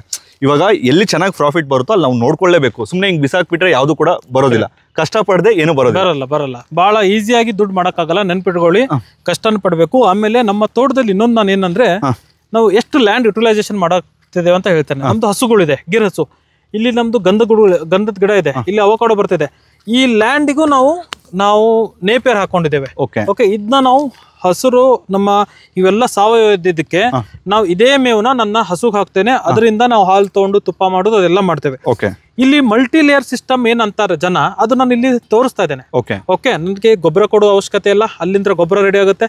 ಇಲ್ಲಿ ಹಣ್ಣು ಇಷ್ಟು ಸುಂದರವಾಗಿ ಬರ್ತಾ ಇದೆ, ಏನು ಸಾವಯವದಲ್ಲಿ ಬರಲ್ಲ ಅಂತಾರೆ, ಬರ್ತಾ ಇದೆ. ಇದು ಗಂಧನೂ ರೆಡಿ ಆಗ್ತಿದೆ. ಸೊ ಒಂದು ಕೋರಿಲೇಷನ್, ಒಂದು ಎನಿಮಲ್ ಲೈಫ್ ಸ್ಟೈಲ್ ಅಂಡ್ ಅಗ್ರಿಕಲ್ಚರ್ನ ಎಷ್ಟು ಈಸಿಲಿ ಅಂತಂದ್ರೆ ನಾವು ಇಲ್ಲೇ ನೇರವಾಗಿ ತೋರಿಸ್ಬೋದು. ಈ ಪದ್ಧತಿಯಲ್ಲಿ ನೀವು ಹೆಲ್ತ್ನು ಮೇಂಟೈನ್ ಮಾಡ್ತೀರಾ, soil health and your health. Okay sir, ಇನ್ನೊಂದು ಇದನ್ನೆಲ್ಲ ಕೂಡ ಆರ್ಗ್ಯಾನಿಕ್ ಆಗಿ ಮೇಂಟೈನ್ ಮಾಡ್ತಿದ್ದೀರಾ ಅಂತ ಕೇಳ್ಪಟ್ಟೆ, ಅದನ್ನ ಹೇಳೋದಾದ್ರೆ?